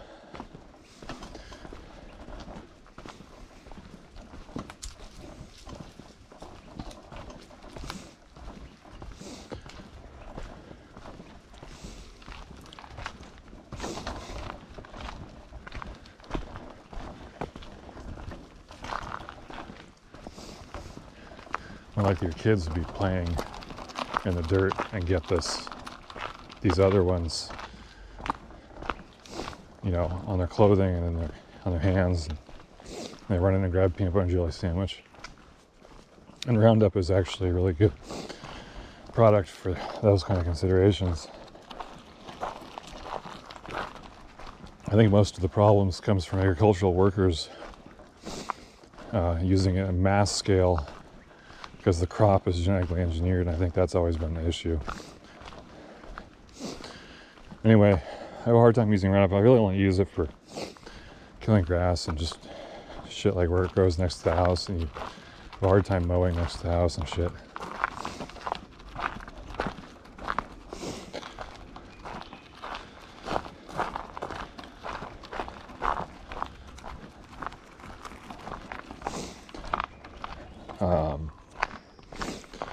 And they have a Roundup ivy killer.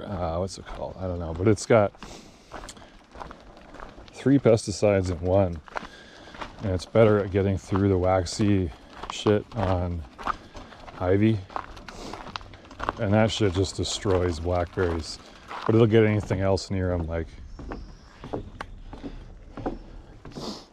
you don't need to go that step, but I noticed the blackberries aren't particularly susceptible to Roundup, but they don't like that ivy killer, and then on the other end is the crossbow, which takes weeks to work, but it is very effective.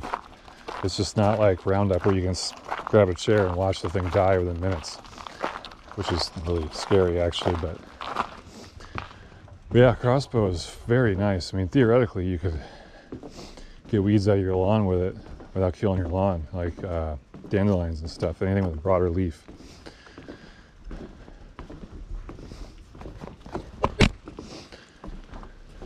I don't use anything on the lawn.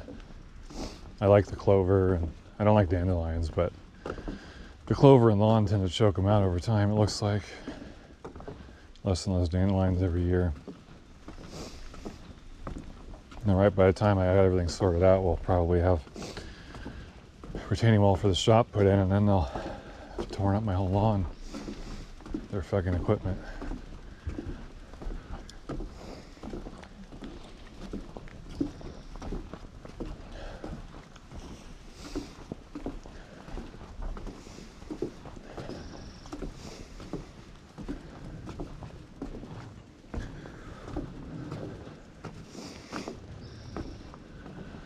This takes a lot longer to walk.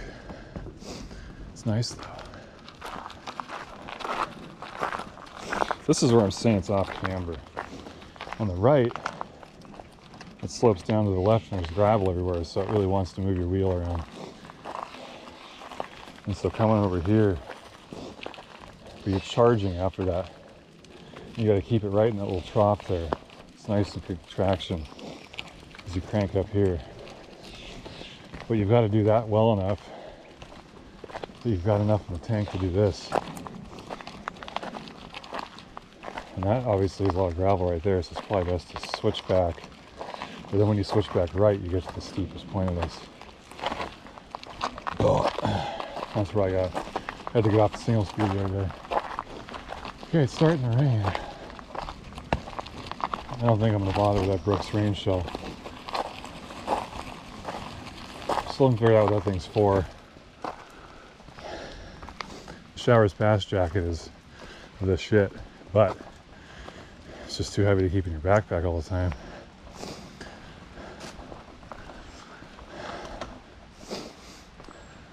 If I had that one with me though, I would put it on. And so that says a lot about it. This Brooks thing is like wrapping yourself in saran wrap. Probably be wetter when I'm done.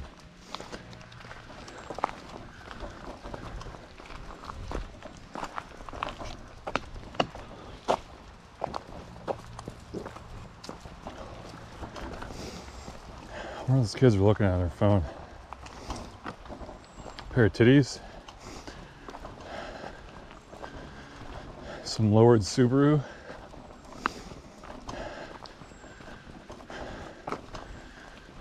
Guns. Why the fuck would you go to the park? I don't get it.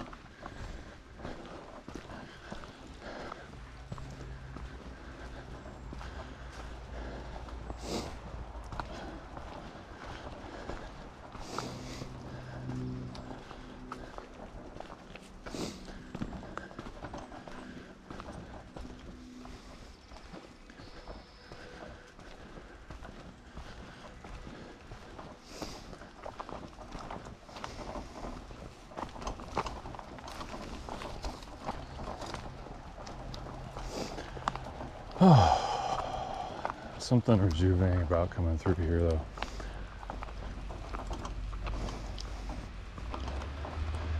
Instead of the shame of walking up Simmel, take a break, have a snack. I don't know if I'll do it all the time on this bike. Sure seemed to take a lot less longer. Single speed.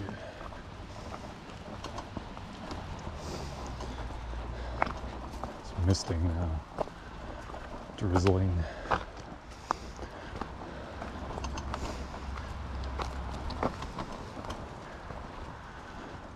It's the drizzle.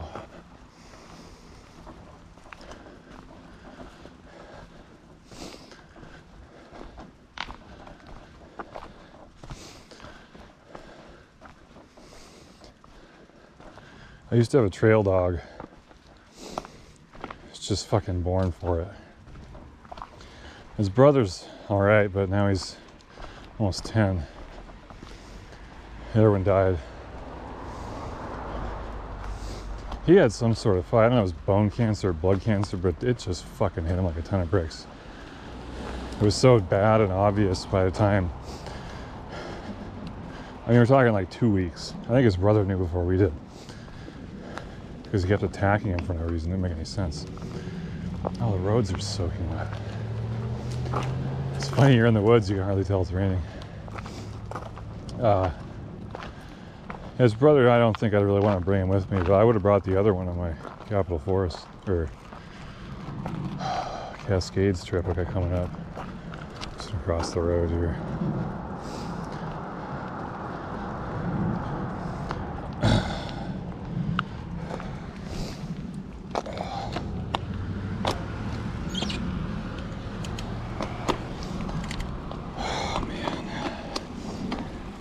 Yeah, what good's the Brooks jacket if you don't even put it on? Just throw the fucking thing away so I'm not tempted to put it in my backpack. Stupid thing. I should wear it in the house one day. See if it's any good. I think I bought it for running. I think it's a cycling, well, I guess the cycling ones are cut so low, or so short in the front, they wouldn't be good for running.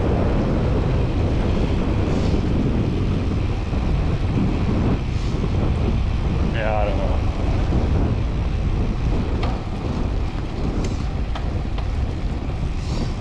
I don't know what I would do running in the rain. Probably wear a... Oh boy. Yeah, I took the brakes a second. I started early. Oh yeah, the GoPro's covered. Sorry guys, I got to deal with it.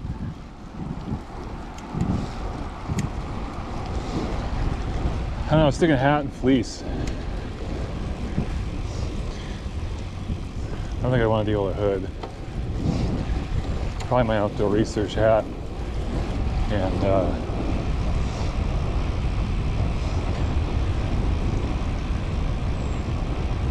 oh, I've got this little range, man, yeah, I've got this interesting shell Mighty Bower is probably what I'd wear. It's kind of a hard shell, but it's kind of soft. But so I just keep, if you want to not kill yourself, keep the brakes on just to shed the water constantly. And if somebody pulls out in front of you, you've got brakes.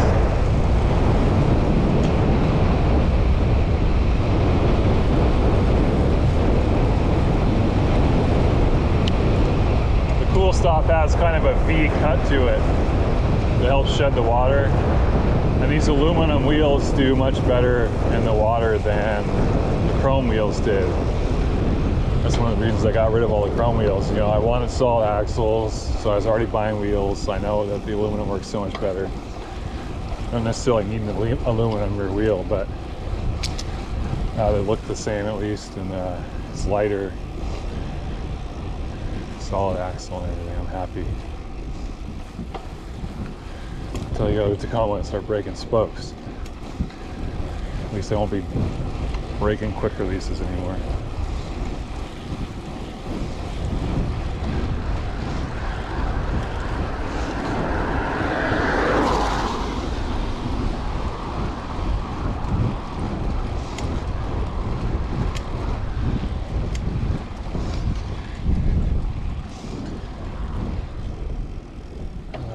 What's the clicking? There we go. Road spray is the worst thing about it. I need to change my shorts anyway.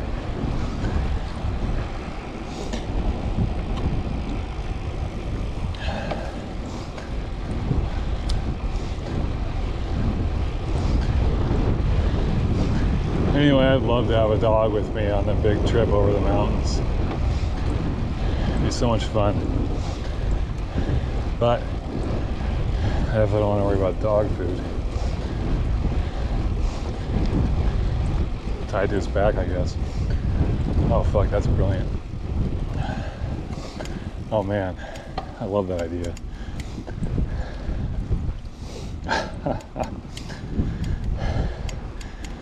Put all your gear on the dog. It's hilarious.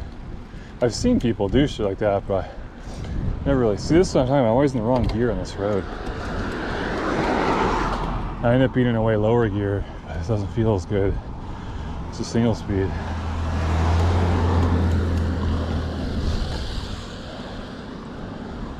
Oh, that's the weirdest thing. That feels alright.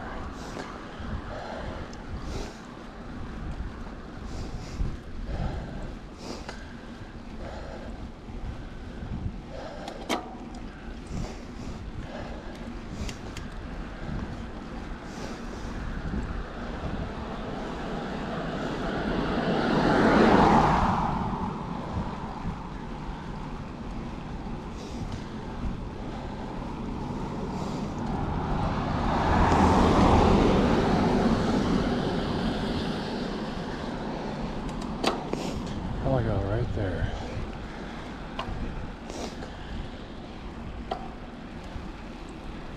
Let's see if we can do Rosedale, or what's it called? Rain Ash for that.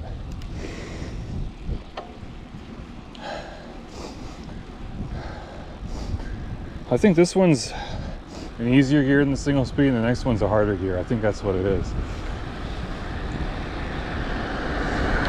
I don't know. Okay, let's do the thing where the brakes get constantly shedding the water.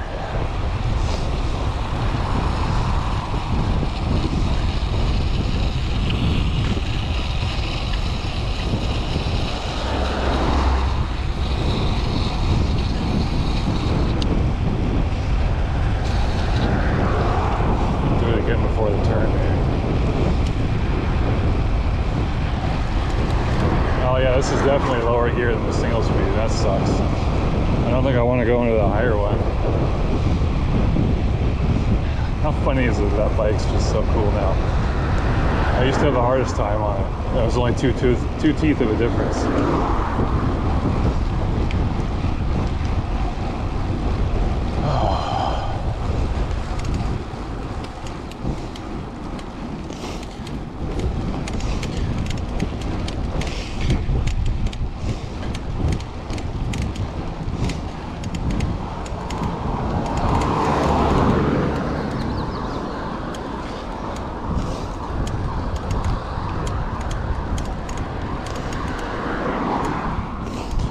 Yeah.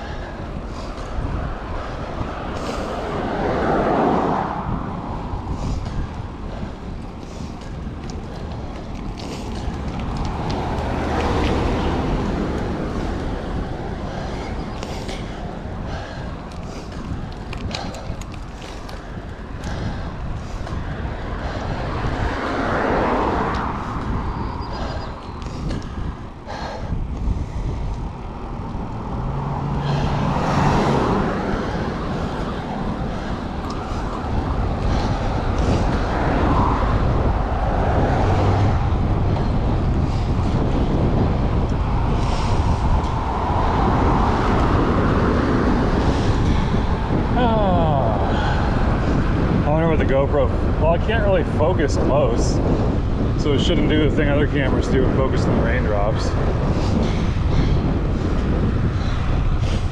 Should Rain-X that. And Nitto.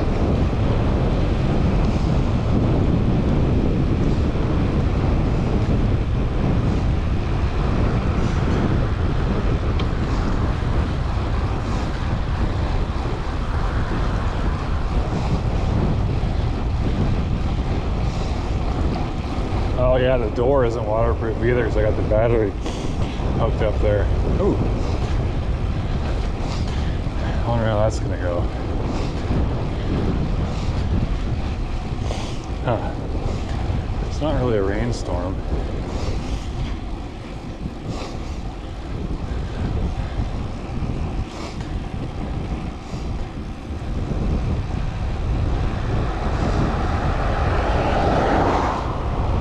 I did throw, I have a GoPro bag, a little Ziploc with a few things for it. I have the old door in there, and you don't need tools to change it. It would have to be quite a rain event to have me stop and do that. I definitely don't want to fuck the GoPro up because we can't afford another one. Although with my, I think with my cloud subscription they'll replace it for no questions asked. Hub open now.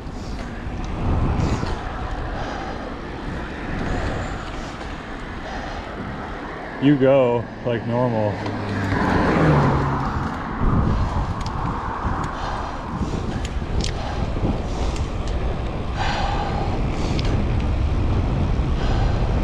They slowed down for just a second when they first saw me, and then they remembered how the road works.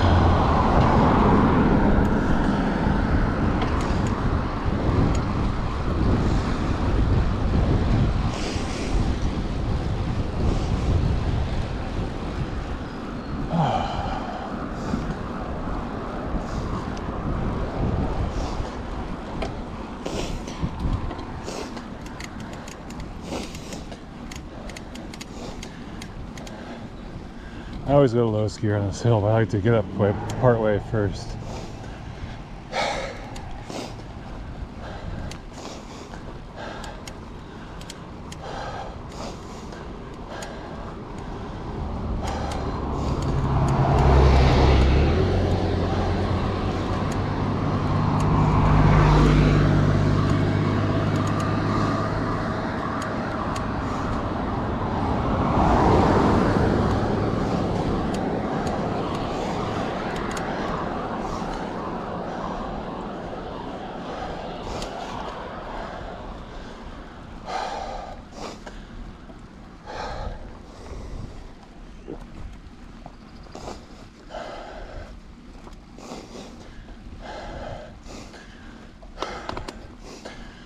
The new Noon doesn't have a lot of flavor. It's very salty though. Probably. Probably a good thing, but kind of miss the old stuff.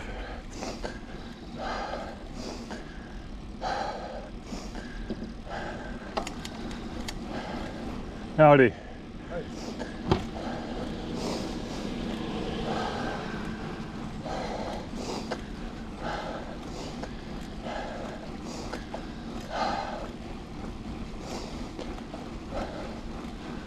Oh, this feels good just to spin here. Should be the next gear, but I like it. Spinning feels good at this point. It's so fucking humid, dude.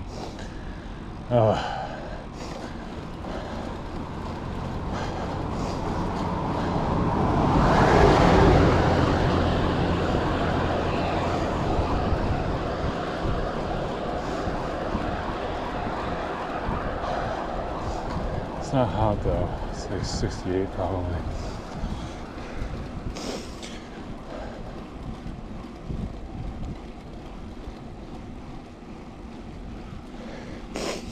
Trim that thing so it's quiet.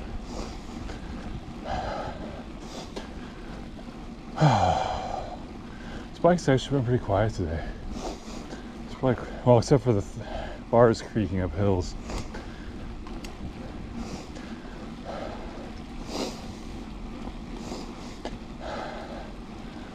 I just don't feel like greasing everything. Pain in the ass. And these damn aluminum bars are so fucking paper thin. I'm worried if I greased them, I'd want to over tighten them. Maybe I over tightened them already, and that's why it's creaking.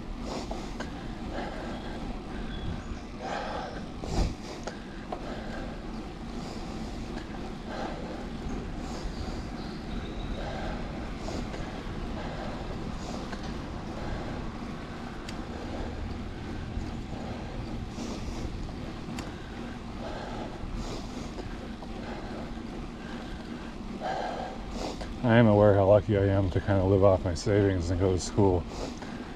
So if I get another NASA grant, so we can have some fucking cash.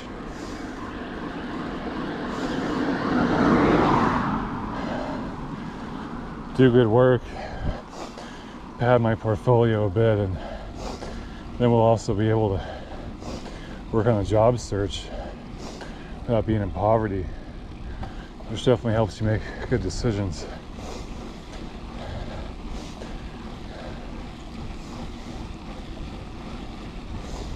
My wife has a ton of jobs, so we're all right, but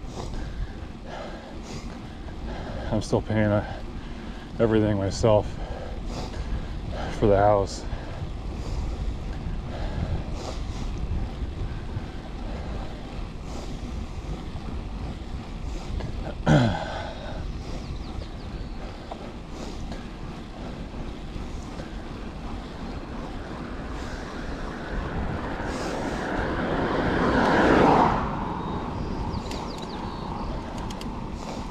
And I should be able to do all the way through next May, but I just worry because I've planned on selling 2 cars and like 12 pocket knives. And that sounds like a lot of work. The 2 cars don't run. It's like I penciled this in the budget, and so I'm spending money that I don't have in the hopes that I'll be able to sell these cars and shit. And so it's a constant source of stress for me. I try not to think about it. That's how the pocket knives got from 4 pocket knives to 12 pocket knives I gotta sell. And the thing is, selling 4 is easier to make money because you can sell expensive ones that you don't particularly want. By the time I get to 12, I won't be getting as much money for them, and they'll probably be ones I don't want to let go as much.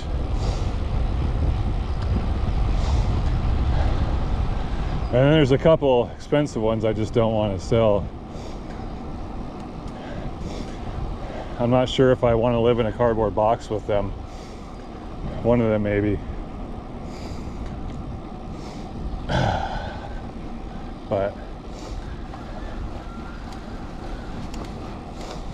It's just, it would cost, I don't know, man. I don't think you could replace them.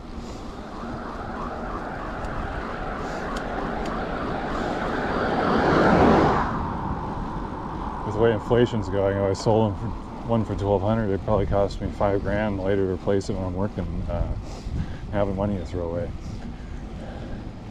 I do wish I would have kept that hobby going more. I felt guilty about it. I mean, that one is worth $1,200. I probably only paid $180 for it. And now that I want to sell all these knives, I wish I would have bought more.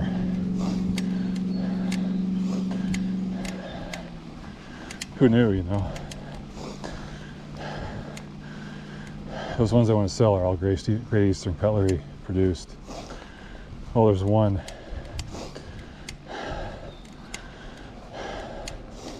What the hell's that other one?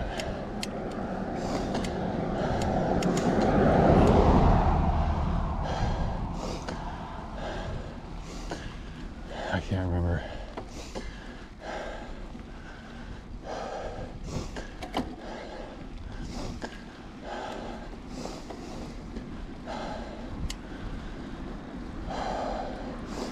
I'm close, but I can't remember.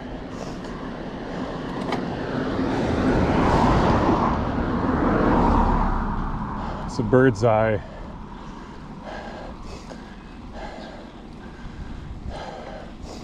Kind of whittling knife. It's a forum knife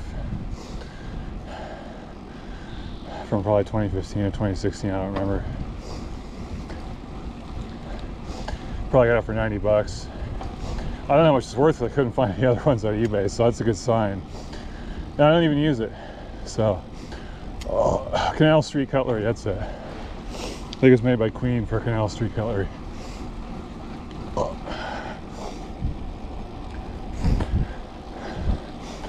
So that'll be number 4 or 5 or 6 to go. I got another forum knife that it'd be worth a fortune if it wasn't for the rust spot. It came with a rust spot when I bought it. I didn't really know it was a rust spot at the time. Until I got into these, I had no experience with carbon steel knives, really, you know. My dad had one that he didn't take care of right. That's all I knew.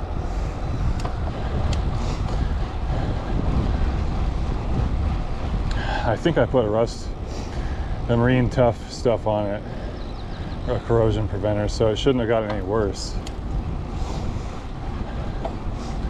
And you can see the rust spot in the pictures on eBay when I bought it, so it didn't get any worse in my care, I hope.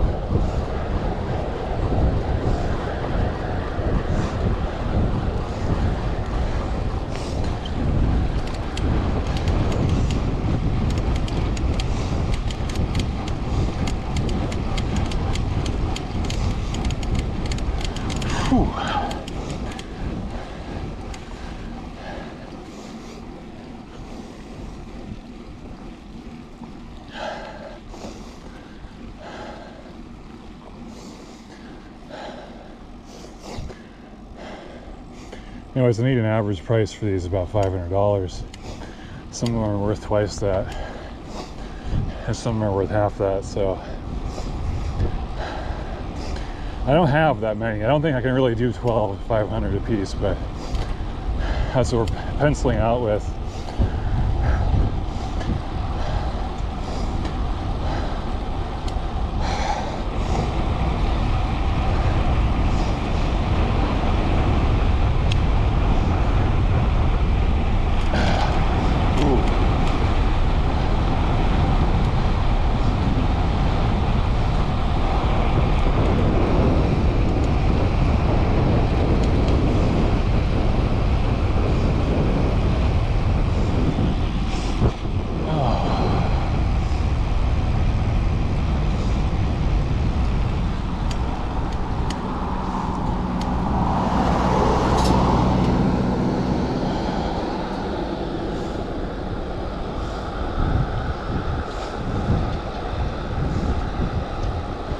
Also, my thing was I like to get ones that kind of matched each other. I liked a big one, like a 3.5 inch blade, with like a 3-inch blade. And I have a couple of those sets. I mean, one of them I'm just not letting go, but it would probably be, it's funny because I carry them like they're nothing. But yeah, I don't know.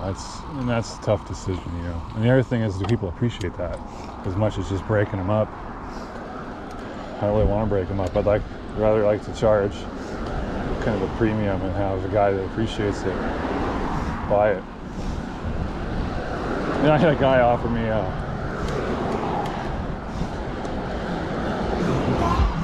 matching set. They're the same length though.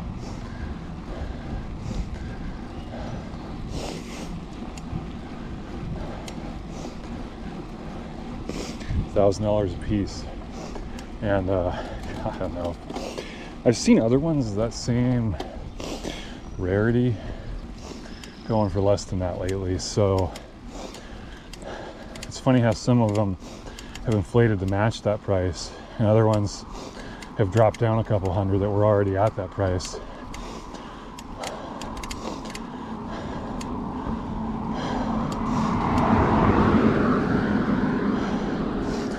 I'm getting the impression there was sort of a golden era in Great Eastern Cutlery as a collector. Like, people like to see a certain age range. They don't necessarily want to go back in time to the earlier days and pay a premium for a more rare thing. Which is good, because that's when I started collecting, sort of, was that. A few years before they stopped making SFOs, special factory orders. And so now, like, a lot of these knives of the higher value, the reason they're high is because they aren't going to be made again. Because you used to be able to order 100 knives from, and they'd make a custom deal for you, you know, custom configuration on an existing pattern when they were doing a bigger run with that pattern. And so all these little knife resellers would get in that, they each buy, you know, 100 or whatever, and their own special flavor. And those, they don't do that anymore. And those are the ones that have the highest value. Like Northwoods, for example.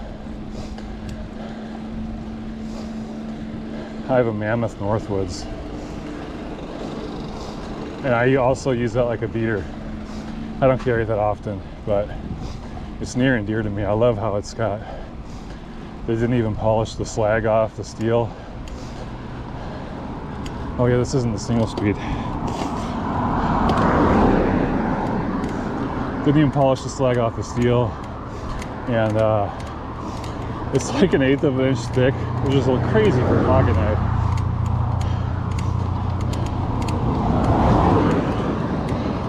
Maybe it's thicker than that even. It's crazy. The blade. But it fits me, it's really nice, you know, it's a 3-inch blade or something. Oh man.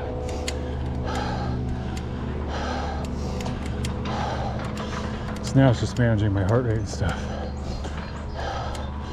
Pretty much over the bad part of the hill.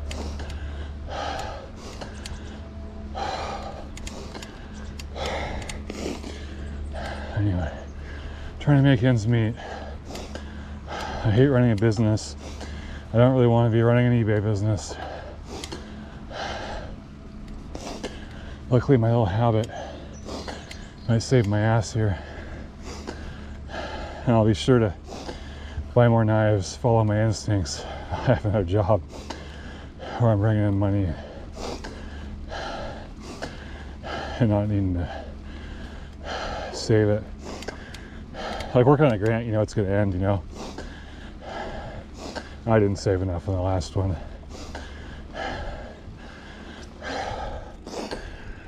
I don't know what the fuck I was thinking either. It was just all happening so fast, you know. And the taxes fucked me. Anyway, I'll talk to you guys later.